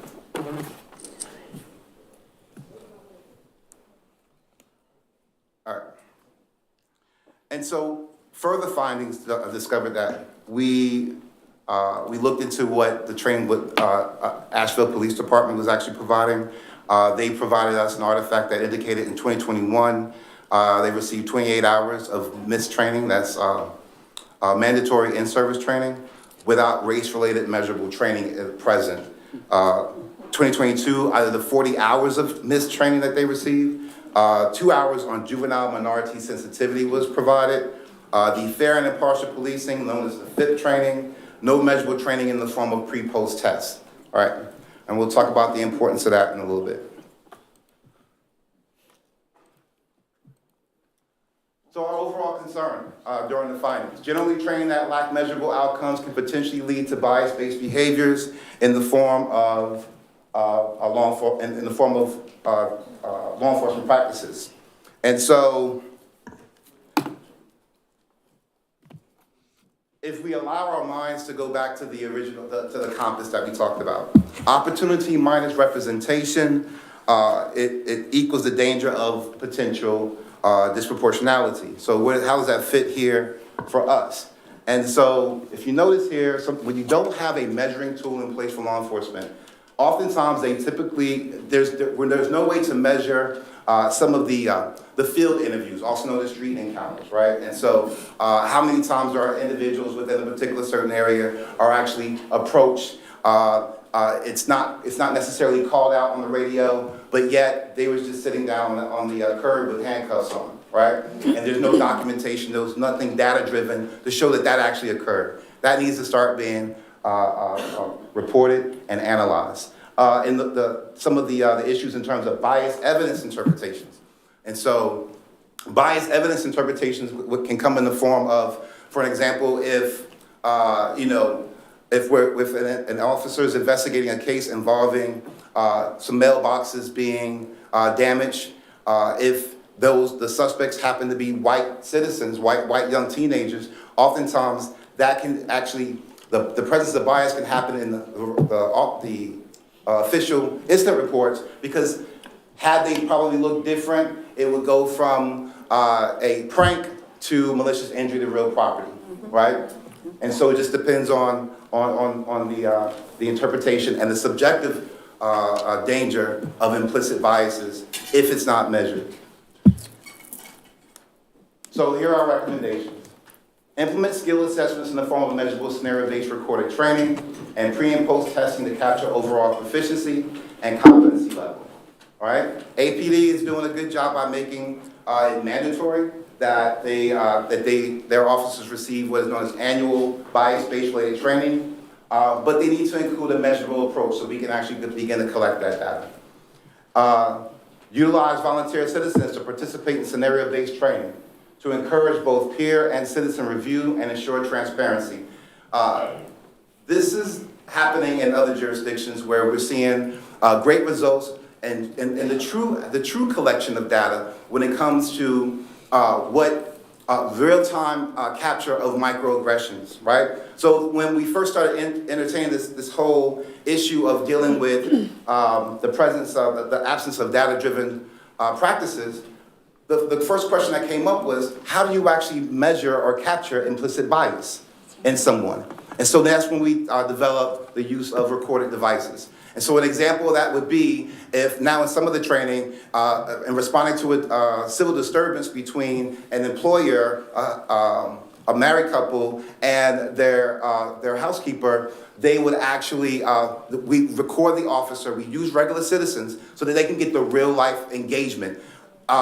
Oftentimes we use our own fellow officers, and let's just be honest, training is not, for some people it's a day off, right? And so we're not gonna actually go hard in training, and so we have to kind of like utilize citizens to help us keep the value of it. And so in that same scenario, you'll notice that, we'll notice based on the recording, collecting that particular data, we'll notice that if it's a civil disturbance with that, where there's an employee and housekeeper that doesn't want to leave, we'll have a white male, a black female, and a black male. And we'll watch that officer's microaggressions through the recorded data to see exactly how are they actually engaging these individuals upon sight, right? And so in this particular situation, the housekeeper is not one of the females, a white female or the black female. In fact, it's the white male. But if we see an officer, naturally, their natural go-to is to make some assumptions based on their implicit biases, well, we want to measure that. And then, of course, train accordingly.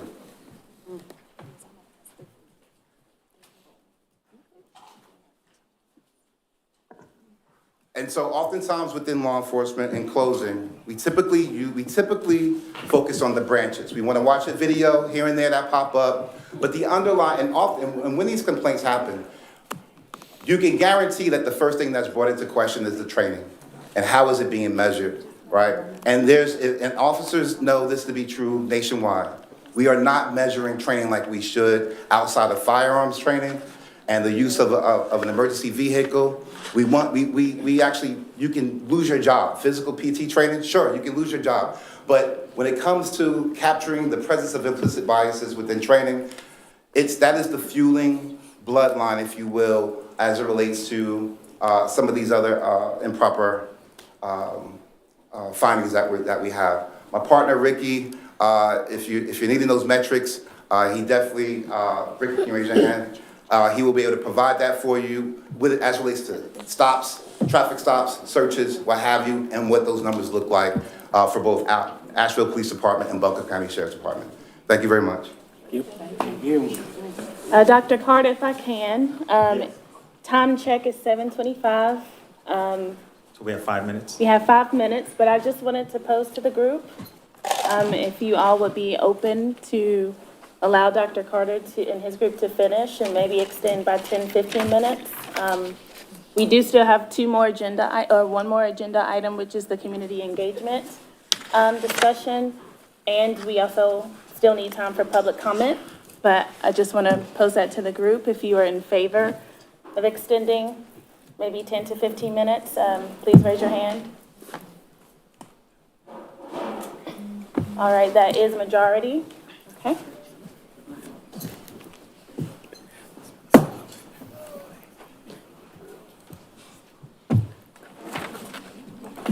Thank you. Thank you, Dr. McDaniels. And we only have two more components to go through, which I'll do quickly, dealing with the internal workforce and the equity offices, and then we'll open up for any questions that you may have.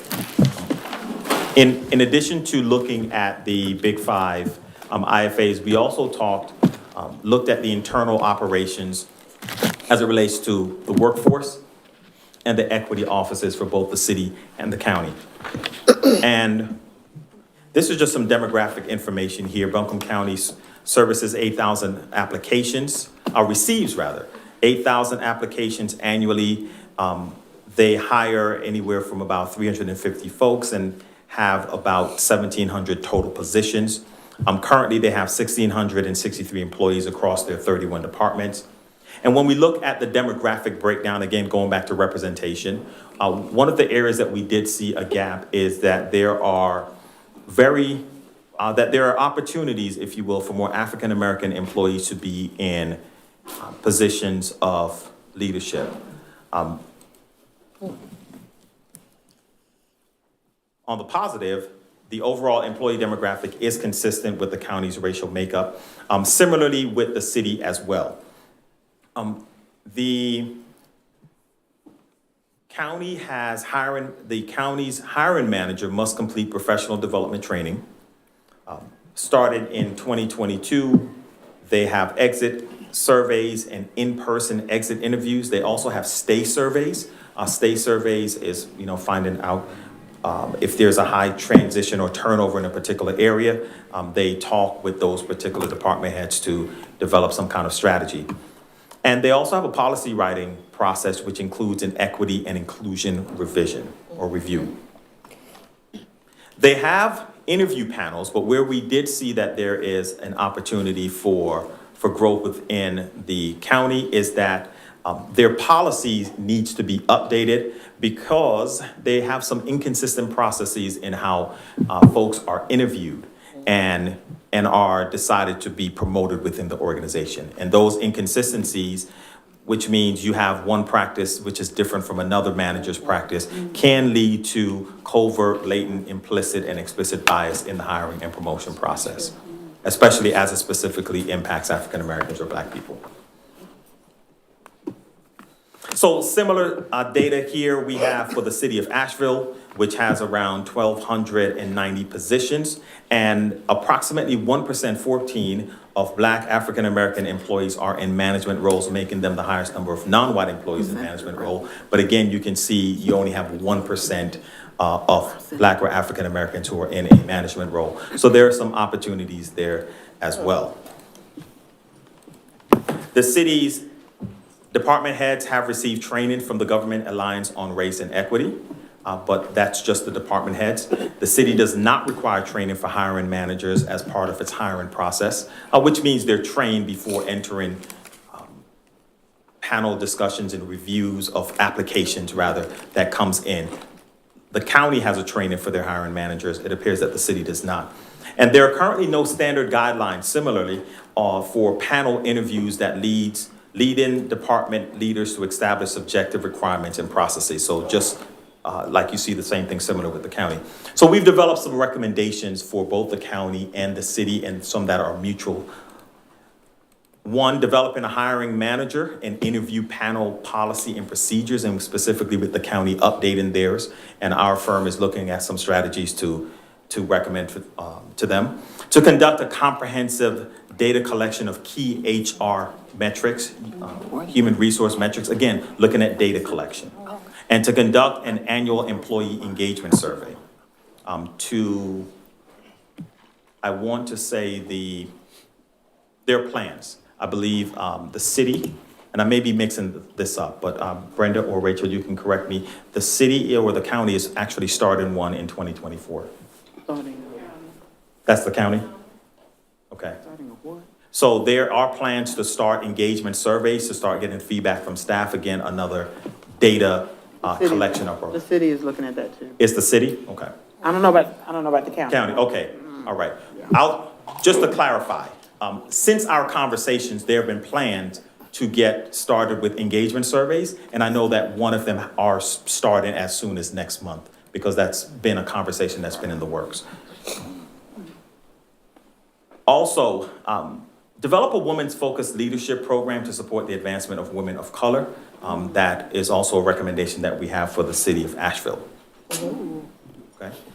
We didn't say it. I am so sorry. Oh, y'all. I was gonna remind you. Right? It's not the problem that counts. It's a solution. So this is our final area that we looked at, equity, inclusion, and human rights. So the city of Asheville has the Equity and Inclusion Office, and Buncombe County has the Equity and Human Rights Office.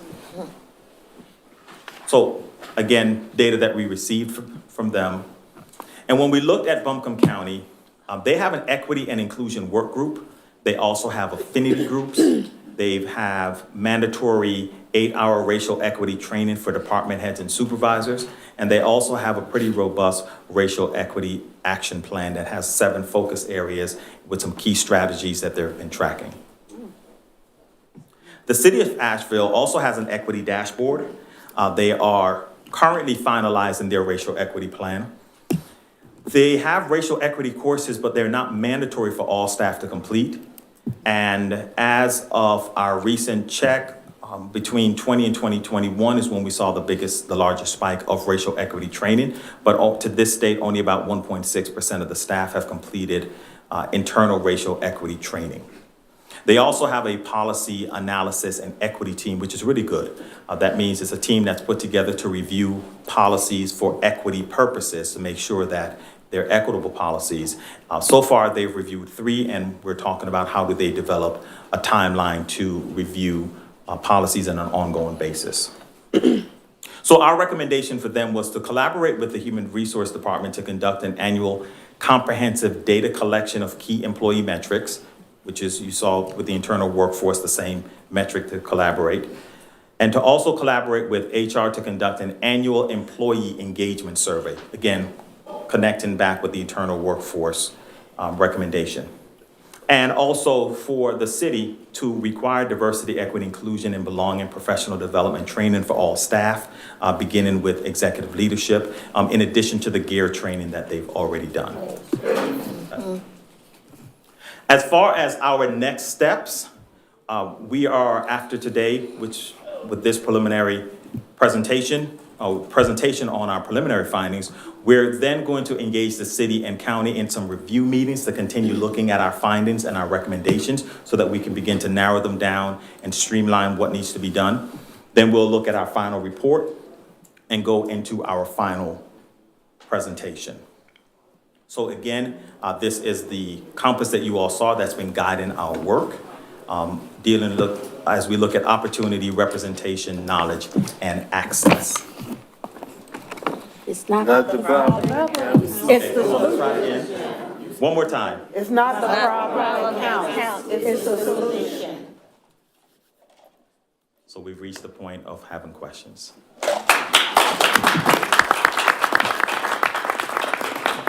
Ms. Felicia, do you want to tell us how you would like to do that, considering the time constraints? Yes, so we are very, very limited. So first and foremost, this is a shameless plug for the survey, because we will not be able to have all our questions answered, but for any questions that we do not get, please, we'll make space for you to put it into the survey after the meeting.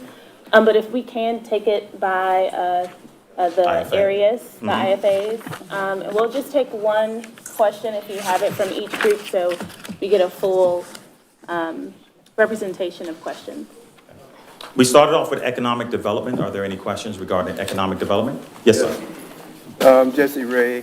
I was intrigued by your small business readiness icon.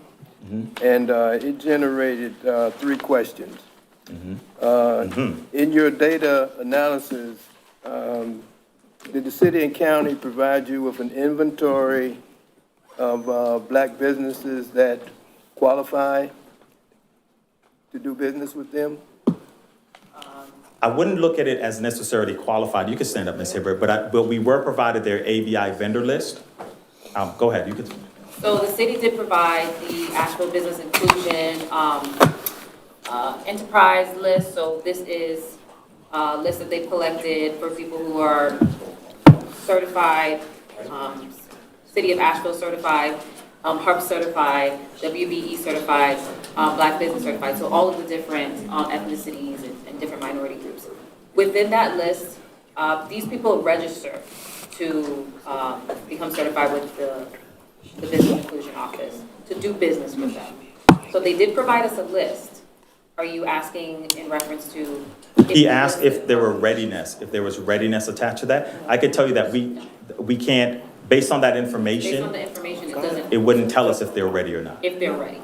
Yes, well, my other point on that was how they characterized, were they characterized as African-American or minority? Because a minority, can that not be a white woman? Yes.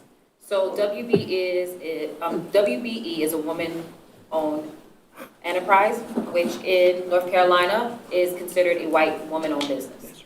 And Black business enterprise, Black business, Hispanic business enterprise, Hispanic business. So it is categorized by the minority. Right. And so then it would show the percentage of Black businesses as opposed to any of the other categories. Yes. And my second was, part to that,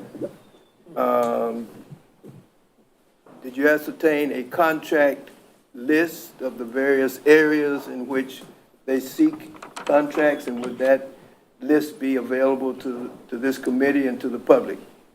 We did receive a list of contracts that were procured through the ABI department and office. The lists are within different departments within the city.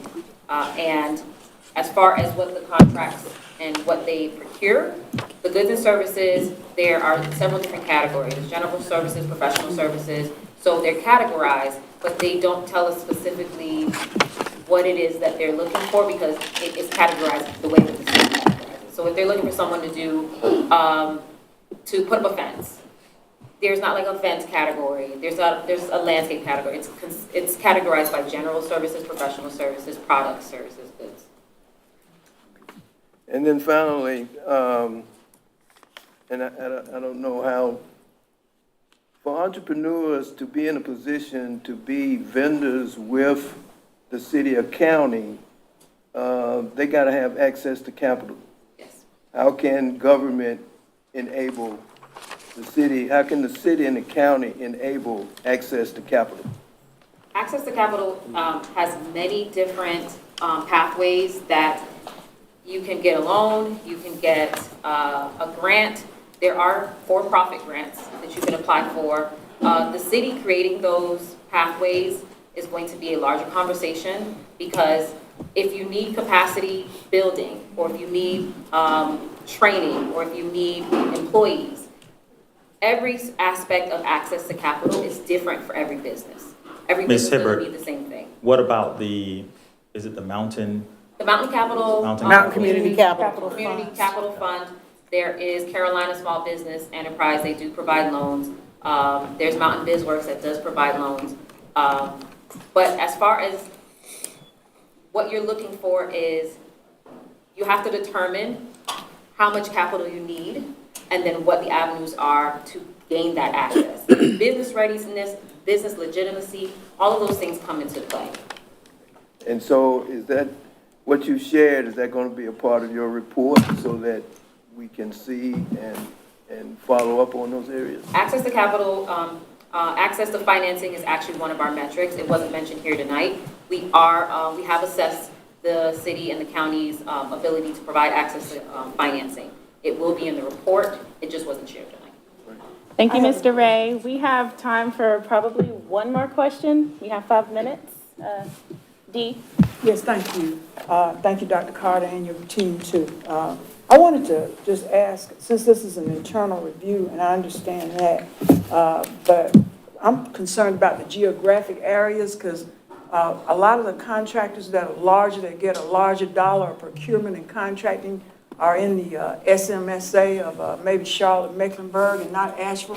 Is that something that your team took a look at, was the geographic area where the black establishments, where the professional services or contractors came from? Because I reviewed that, and it looks like the larger dollars do come out of other SMSAs.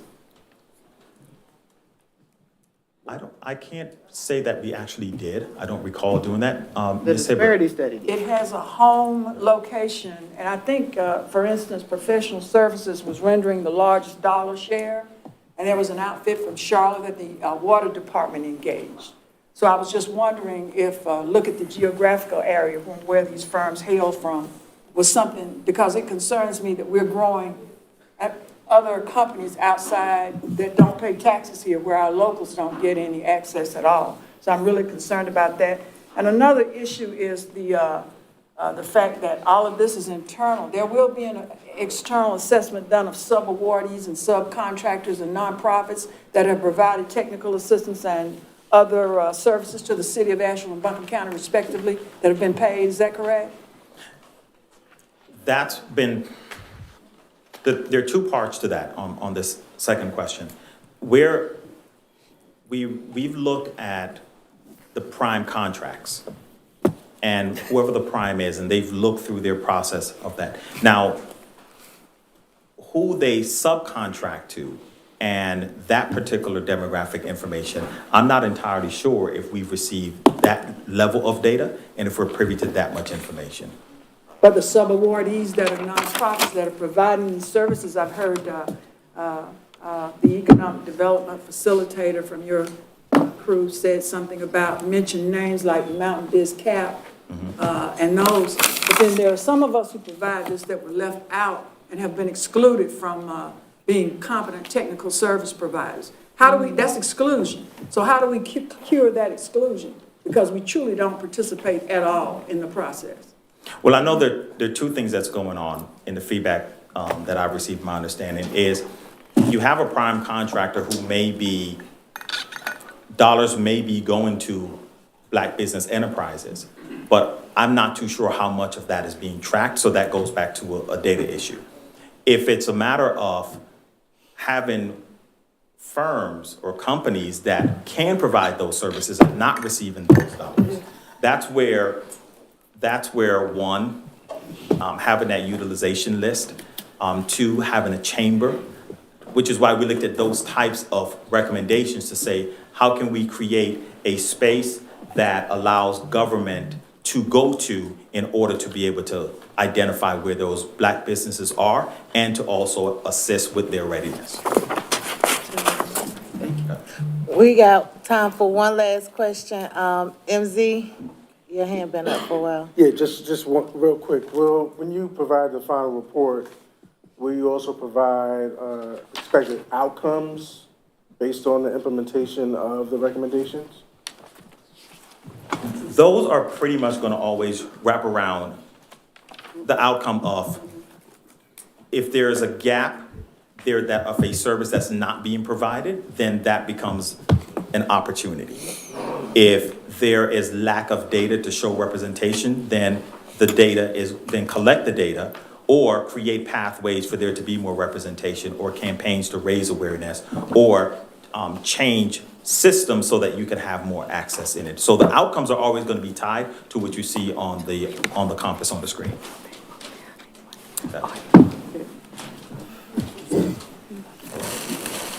All right, thank you so much. Thank you.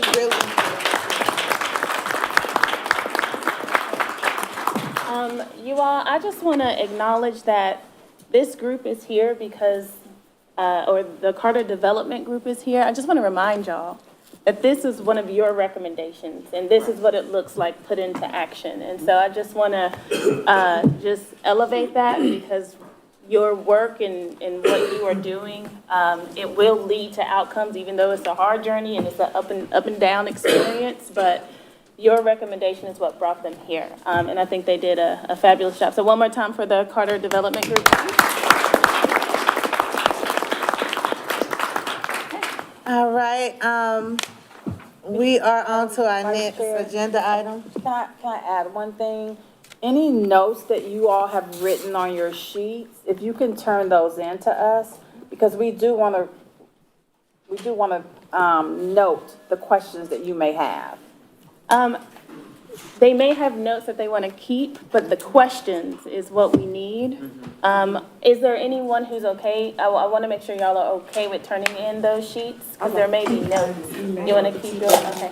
So we do want to get the Carter Development Group, the questions that you all have that wasn't answered. The best way to do that will be through the survey. If not, please send us an email and we'll make sure that we get it to the group. Questions? When is their final product coming out? When should we expect? June, right? Or is it April? April or June? When is the what? final report? The final report. Report is in February, not April. The final report is February. I was trying to get the February. No, so it's February. It's the end of February. Are they presenting at the next meeting with that, or? We're working on that. Okay. To bring you back some Okay, information. we're gonna go ahead and move forward because we have the community engagement discussion, so I'll let DeWanda take over. So we have been talking about community engagement a lot, just about every meeting. So the question was posed, where the statement was made that if we wanted to look at community engagement, that we needed to come up with a plan, of what that could look like for this process. And the community engagement will mainly, through discussions and agreement with, city and county staff, the purpose is to get feedback on our recommendations. That's the sole purpose we have identified. We all agree. We need as much feedback and input on these recommendations as possible. And so I have been working for a little second with RJC on developing a presentation and a proposal for what community engagement could look like from now to the end of this process. Is it possible that we could also provide an opportunity for the 7 community groups? We've allocated $250,000 to each one of the 7 community associations or neighborhood groups, and it was kind of conjectured that community engagement would be best, even the housing authority. There are 6 legacy Black neighborhoods, and to funnel those funds through them because they are directly on the ground with the community. So I would want to entertain a discussion with that if that's possible. Yeah, we can definitely entertain that discussion, but right now it's time for the presentation from RJC, and please definitely put that in the survey as well. RJC, would y'all like to come up?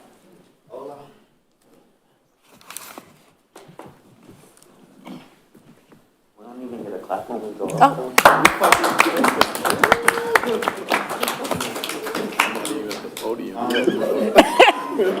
Gotta get to the podium first. Roxy has it. Roxy? While we wait for that, I wanted to say shout out to the group that came in. As someone who was in PBA class of 2014, Yes, speak to the mic. I wanted to say thank you to the group that came in and did the actual presentations today. Your work is really dope, even if you're not done with it yet. I know talking to some of the people and seeing some of the faces of people who've been in this for like a decade, and a lot of y'all been in this for multiple decades. It was a lot of, that's what we've been seeing. So I appreciate you all for actually coming and doing that work, especially as an impacted Black male who is from the Ajax, so thank you. So quick short, you all already know about the RJC. We're not gonna make this too in-depth. I did wanna do a little bit of context setting and create some space for our director to do the same.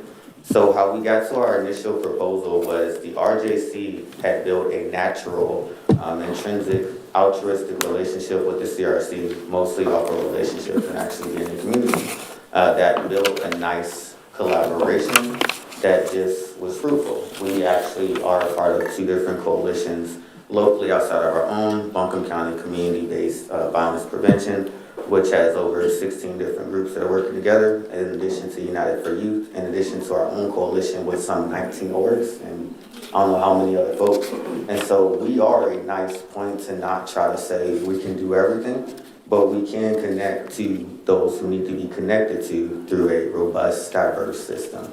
And so I wanted to take the time to say I apologize for how our initial relationship began. That wasn't on our part entirely, and it wasn't on your part entirely. It was a lot of miscommunication. I'll let you. All right. Culture. So quick intro to the RJC. The Racial Justice Coalition started as a program that was under the YWCA, and it was through the leadership of our PD and a lot of really tough conversations that the Brave Coalition was decided to be created. Initially as something to help communicate between the Black male population or the Black population and the police force, particularly after we had a lot of issues.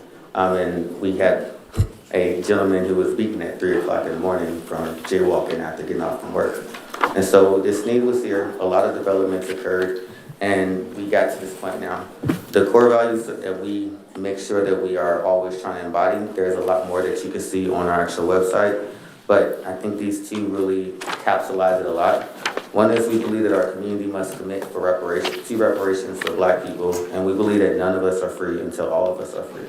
And within that, we think that when we say that, and we say that some 70% of us live in those places, like I did in PVA and my family, that still, we gotta have some strategic engagement with them. And we can't just say, okay, well, cool, I have some earned affluence and now I have some perimeter freedom, but it takes those voices, those narratives, all of us having that level of connectivity.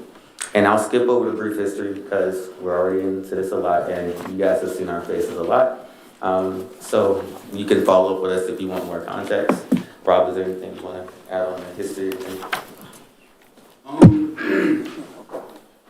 I would just like to remind the commission that the reason why we were in the streets is because of that 72% of the population that is resides in public housing, and we really need to bring them into this process and make them proximate to support y'all and to also realize the work that you all have done, but to also give them voice and agency. I myself, in my own opinion, I don't feel like they've really been involved, and they have not been engaged at all. So briefly, where we're at now, we have our umbrella work. The RJC includes us as the core team members, our coalition supporters, board members, and everyone else who actually comes in and engages. Our EBV, our Every Black Voice campaign, our EBV, consisted of two basic parts. Our Walk the Walk campaign, where before I got here, there was a lot of dope people who did some really amazing work. Some of them are in the room, and actually went out and did a lot of on the ground talking to people, getting those narratives. And then second was the Every Black Voice campaign, which initially started with the ambitious goal to interview, I think it was 10,000. Didn't actually reach our goal, but that's a part of actually assessing and giving that space and saying that we need to reassess and sometimes do things better. And last, we have GAP. And with GAP, we have two core components. One is our volunteers who attend public meetings and other spaces that have pertinent information related to the Black community. And the second is our RJC core team who actually meets with or takes in that information, creates reports, and makes that reports available to third, a group of Black leaders who meet on a weekly basis, taking that information and then assess what should actually go out. And that way acting on behalf of the community will. We have a couple of commission members who've been engaged with this process throughout and some other community individuals. So this is our current operations and the operations that allow for us to work very well with you before. And again, that's just how we see ourselves placed between Black community and these systems that we actually need access to.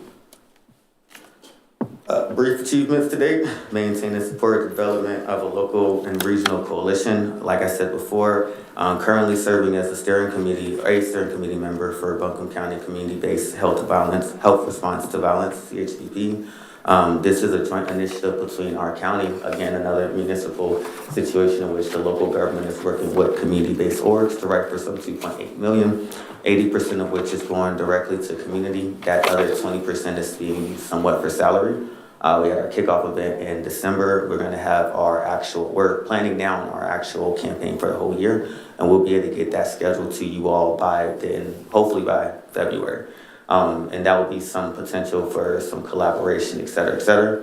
One of the things that I've looked at was for our first meeting, we have to make some time for a CRC. If you all don't want it, we'll take it as RJC, but that is there for you. Second is the United Way for Asheville United for Youth Network. I serve as a board member, but additionally as an org, we serve as a core member on planning out this actual network to actually ensure that all of our youth by 2036, whether they're going to college, they're getting a GED, whatever it is, they have the resources to be successful with that. We've been present in this coalition through all of last year, did a lot of time planning and other fun things, and continue to actually support and make sure to open up those doors to the community. Last is New Capitalism and Blueprint, or this is actually three. New Capitalism is a broad-based national coalition we're working with to assist with creating a narrative-based approach to the actual field of philanthropy. Instead of actually asking for money from boxes that are created from European descendant people and narratives, actually coming up with those approaches. And then we have Blueprint NC, our regional coalition here in NC. Just had a meeting with them. It's been a long day in our own coalition. Maintained, expanded our resource closet. So if you go to our website, you'll see that we have resources, toolkits for individual volunteers, activists, people trying to do things in community to connect, and working on actually getting the community calendar up. Work in coordination with local government and community-based organizations to create a safe community and develop written safety policies or safety plans. CHB kickoff, this is all about us actually showing we care about coalition. None of us win until all of us win. It doesn't matter if one of your groups or one of us actually is okay. If at the end I gotta come and take it from you to be okay, because you ain't gonna be okay. So coalition approach, how do we show that mutually we can come up? Worked in coalition with local partners to raise awareness and community support for reparations via our Reparations Are Due campaign. We've been out here kicking the pavement for you guys, helping people understand what's going on, hosting movie nights, going and having pop-ups. We've been having lunch and learns at colleges, able to get 2,000 signees, completed walk-the-walk campaign, phase 1 of the EBV campaign. We're gonna be doing phase 2 this year. Both campaigns directly for the Black Buncombe County community. You can critique us. We're here for that to get better and so on. I don't think you're gonna find anyone else who can unapologetically talk about the Black thing here in a better team put together to do so. Community engagement impact. So our engagement with the Community Reparations Commission broke down barriers between the civic establishment and historically disenfranchised Black community and youth. Our community engagement events opened conversations to diverse communities and highlighted the efficacy of government collaboration with community-based organizations. This includes YWCA events, we had a very good kickoff event back in July, monthly college lunch and learns, outreach movie events. And the important thing with these spaces is that it created that space for those Black on Black conversations, as well as those human on human conversations. Where it is at the core of it, we all want the same thing. We gotta play by these socio-political structures, but at the core of it, I want all of us to eat. Our GAP infrastructure convenes local Black leaders and provides them with data from Buncombe County. Our reports are guided by their discretion and are used as tools to communicate the community will. And my aunties in the city will tell you that we can be a pain. We try not to be a pain unnecessarily. But everyone has their personality and stuff. But our GAP reports is a way for the community to actually have their voice uplifted. And we're looking now to go even more to directly impacted people to allow for them to be a part of that. And currently the RJC serves on the steering committee for Buncombe County Community-Based Response to Violence and a part of the United Way for United for Youth Coalition. With both of those, we'll be able to have a full agenda hopefully by February. And this will be a potential opportunity for us to facilitate some engagement between the CRC and some of these other coalitions to get more input from impacted people and from the leaders who are going to be inside those spaces.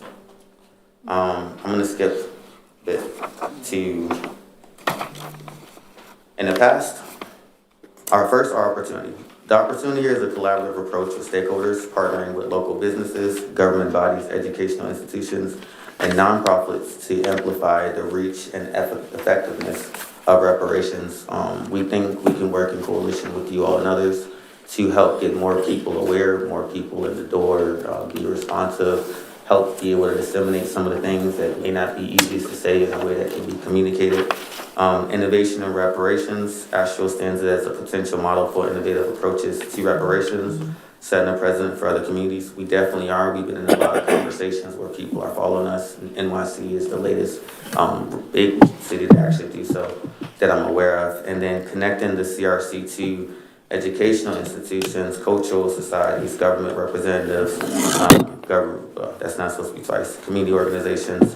What's supposed to be up there is economic institutions. So that is the Mount Bisworks, the Thread Capital, those places that have subjective loans and are getting paid right now to be entry points for Black folk. But we're not talking about that and holding them accountable. Past collaboration, hosting community information sessions, partnering with YWCA, organized sessions at local colleges, regionally and locally, facilitated community healing and various other activities for holistic community support. So it was a range of information-based and actually just social cohesion. We're getting people together for the sake of being together. Future directions. We would like a commitment to continue these vital community engagements. We're seeking a collaborative approach to utilize the CRC's resources more effectively, aim to connect with and support other partners in the community, and dedicated to removing barrier space to the Buncombe County Black community, establishing impact metrics. This is what we would like to do collaboratively. Through the conversations with the reps from the city and county, they asked us to come with this approach, and then whatever the team is that can do some, whatever that looks like from you all, whether you have an action team or just individuals who actually care a little bit more, working with you to say, do you want to come to these events? Do you individually want to? Do you as a group want to? And continue some of the engagement we had before. I'd like first to have better information sharing, more collaboration on our marketing and outreach, and then more of an identifying what are these barriers. Is it transportation? Are we going to put aside 5,000 or 500 for Lyft and other vouchers? Are we going to coordinate with other groups who have vehicles so that we can have mixed use agreements? Whatever it takes to actually identify and break down those barriers.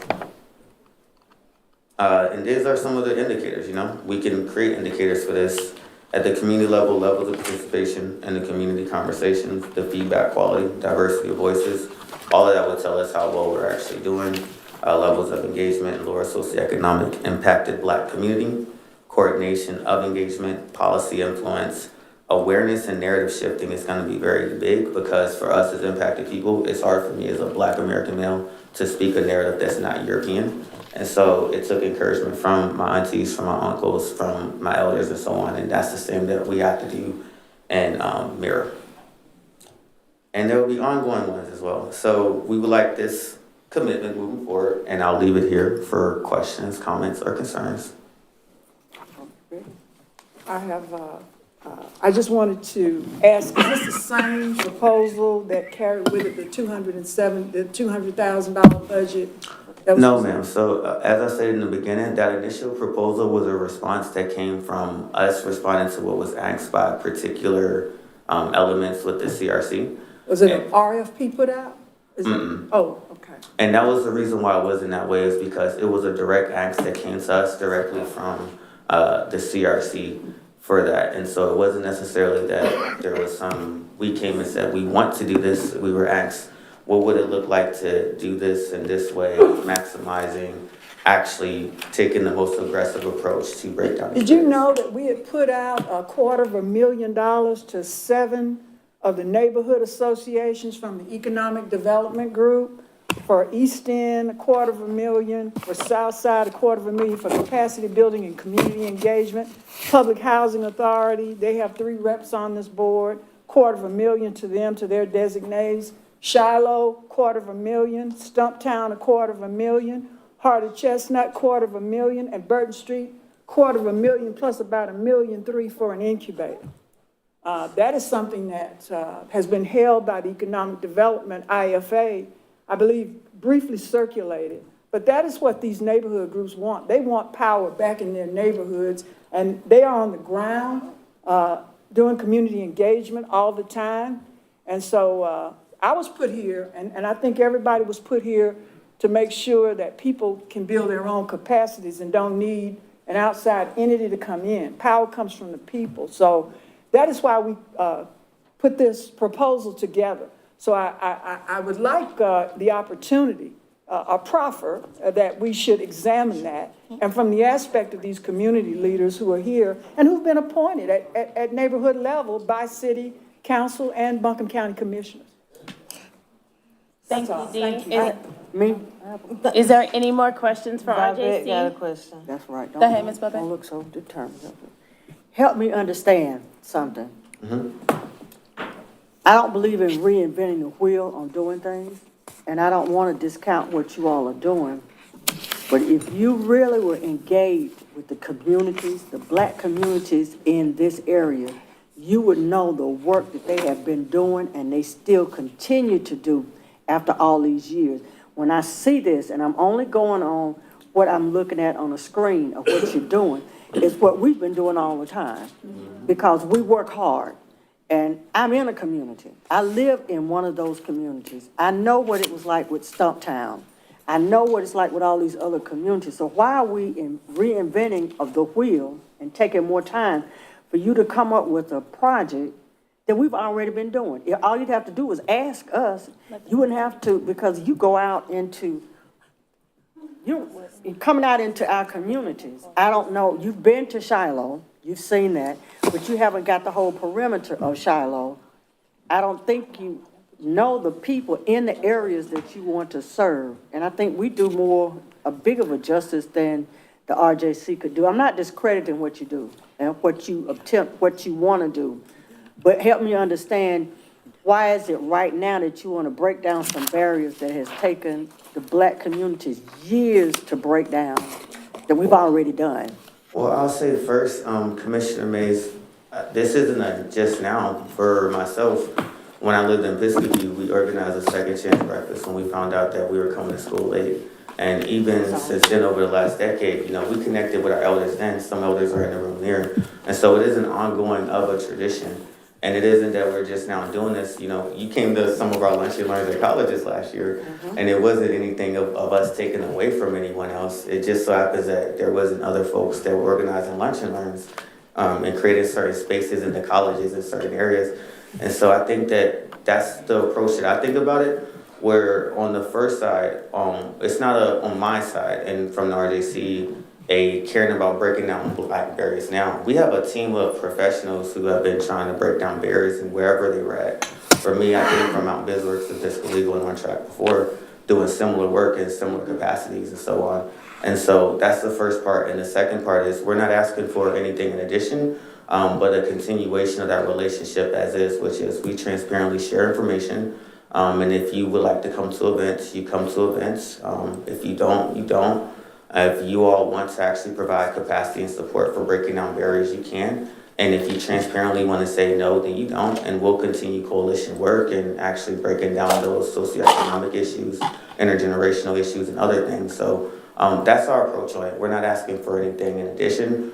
Came to correct some of the misguidance that might have came from how that first proposal went and say that we would like a beneficial, productive relationship moving forward that was more like what we had. One final question for time. Go ahead, Rob. Okay, Joyce and Rob. I just wanted to add on to the last comment. We're not trying to usurp your ability to engage the community. We're trying to engage sectors of the community that have not been engaged. Right. And also collaborate with whatever communities that would like to collaborate with us as far as further engaging the community around reparations conversations. Personally, I'm in public housing all the time, and there isn't much engagement that goes on outside of what we've done. Now, you all represent the legacy neighborhoods, but I don't really see any representation of the most impacted, most disenfranchised part of the community. And that's what we're trying to address and bring them on board so we can all be lifted up. Yeah. Thank you, Mr. Dwayne, and then Ms. Harrison or Ms. Joyce, and then we will transition. I want to say that there's internal work in neighborhoods that happen, but then there's a connection across neighborhoods that's not happening. So we can build capacity to connect the neighborhoods throughout the city and the county. I think that is a powerful thing that we should take advantage of especially from the neighborhoods and the legacy neighborhoods, because we have been working in those neighborhoods consistently for a very long time. But that cross-pollination has not been sustained. And how do we create a sustainable cross-pollination using this framework and the groundwork that's happening in these neighborhoods, especially when they being gentrified? I know you remember how Burton Street was when I was in high school. Yeah. Thank you, Mr. Barton. Ms. Harrison? Okay. My question is, how many staff do you have? And how many volunteers do you have? And how are you training your staff and your volunteers to do the type of work that you're asking about? So, do you want to answer for, or? So right now, currently, we have about 9 staff. We're in the process of hiring about 4 to 5 additional staff. How do we train them? We usually get individuals that actually reside in these communities or already have a whole lot of relationship already built with the communities. So it's not a whole lot of training needed as far as the networking part. A lot of it is just organic and authentic communication. There are some guidelines that we go by. We do have a curriculum as far as organizing and the things that we implement to get the initiatives done that we get done. And what was that? Was there another question? Oh, yes. Number of volunteers. So technically we have about 2,000 volunteers. Now, active volunteers who actively participate, as far as showing up and spending like actual time working on initiatives, whether it's planning, about 73. And even further actively engaged individuals that probably spend more than 8 hours a week working with the RJC. I would say, 40 to 45, I think, was the number we came up with earlier today. Did that answer your question? Yeah, it did, but it didn't answer training of the volunteers. If you're talking about training the volunteers about spreading the word about reparations, we have discussed so many times in this group what reparations mean. So my question is, when you're training these volunteers to have them go out and talk about reparations to these communities, how are you going to do that, and what's the structure behind it? We don't send white volunteers in the Black communities. No, I didn't say white volunteers. I said to send volunteers to train them about reparations. And so, I think first we do have a toolkit and we do train volunteers. And so we do have a process on. I think that he was confusing the response for training the staff with training the volunteers. So with staff, we actually do backgrounds and usually, try to get the people who have the core skills that we're hiring them for the position. As it pertains to volunteers, we do have volunteer resources and actually have training for the volunteers, Black or white, before they actually go in. And that's a part of what we've been discussing is the changes in that. And what that would be. Now, when it comes to direct engagement, most of our volunteers' direct engagement is around a campaign. And so it will be something like Reparations Are Due, in which that's a campaign where we're not putting any extra emphasis or wording around it. We're sending them to your information as a CRC and so on and saying, okay, would you like to say that you support this thing here? And so that's a strategic approach on our end, where there isn't a lot of, what I would say from my perspective, trying to teach people to go out and communicate and share all this informational things that you all are trying to figure out.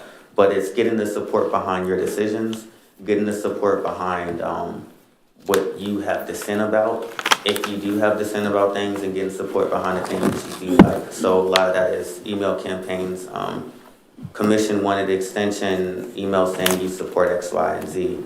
Reparations is important, and these are the core reasons why it's important. We might do some intercultural reasons and so on. But we try to avoid, from my experience, any of the trying to make the masters of it and going out and so on. Thank you so much. We are at time, you all. I heard Could I just make a, please? Really great conversation. Very, I'm so very sorry. brief, very brief. It's 8:15. I understand. Make it quick. I would just like to make sure, for the record, so to speak, I would, anytime you guys are in that 72% group in our community, I would love to be able to support, walk with you, participate in any way I can. I'm not speaking for the board. I'm speaking for me. If you need me, I'll show up. Yes, sir. Thank you. If I can, this group, the RJC, has presented an opportunity to partner, and they are asking for exactly what Mr. Wayne volunteered for. They are asking for you all to collaborate with them. They have amazing events, lots of engagement, and they can't get the word out without your involvement. So if there's anybody on this group that wants to work hand in hand with them, what they are asking for right now is for you to reach out and engage with them. There's already been conversations with city and county to support the collaboration of this work. And so the missing piece is you all. So if you all want to continue to work with them, that is, On what? to partner with the work that they're already doing. So you, for example, what you gave, there's neighborhoods that are already doing community engagement, which is awesome. How can RJC tap into that as well? And it finances their City of Asheville neighborhood plan. So, So we'll wrap up now, and I'll turn it over to thank you, Dewana. Denisha. So the whole purpose of this and why they're here and why they have been working so diligently over the last few months is because in a previous conversation with this commission, the note that how Black people have been engaged in the recommendations, and it's bigger than the legacy neighborhoods because there's still a question in the air of demographic standing of those legacy neighborhoods today. So, yeah, we have put a lot of things on the table around supporting those communities, and I'm super excited about that. But this is a collaborative initiative that we're trying to get done because we have a short amount of time. We have only been, by the county standard, approved until June to keep doing this work. And we really need to get more input from the Black community of the city and county. I think we leave that out a lot of times when we're thinking about how we invest money and funds and support. There are a lot of people who cannot afford to live in the city who was pushed out of their communities and now live in the county as well as public housing communities. So I want to be very intentional about saying what the question was in the statement from this commission, and so that it is on the record, is that we come up with a community engagement plan and present it to this commission, and that we will have conversations and move forward about that. But we can all be at the table of collaborating and moving this process forward. They have did a lot of the footwork for us, and they have been supporting this process this whole time. But one thing that I push back on and question is asking another Black organization to support a initiative for free. No, not for free. But I'm just saying, like, we talk about money in reference to what we're investing in the legacy communities, but community engagement is important to this process.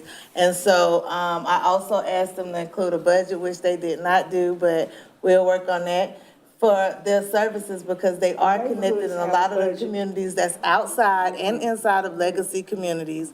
They are doing the work.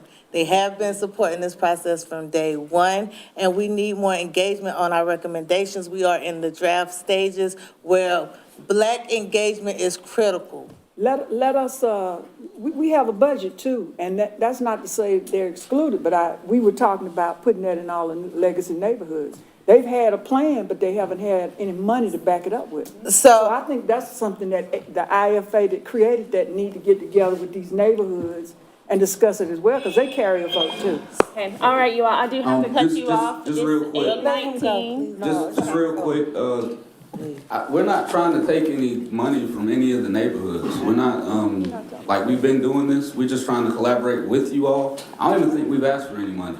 We've been doing this for months, we have a report that just finished. Want them to get money? And, would love to share the results with you about what the public housing community has to say. But anyway, y'all can decide what y'all would like. All right, so, thank you all for this time. Thank you all so much.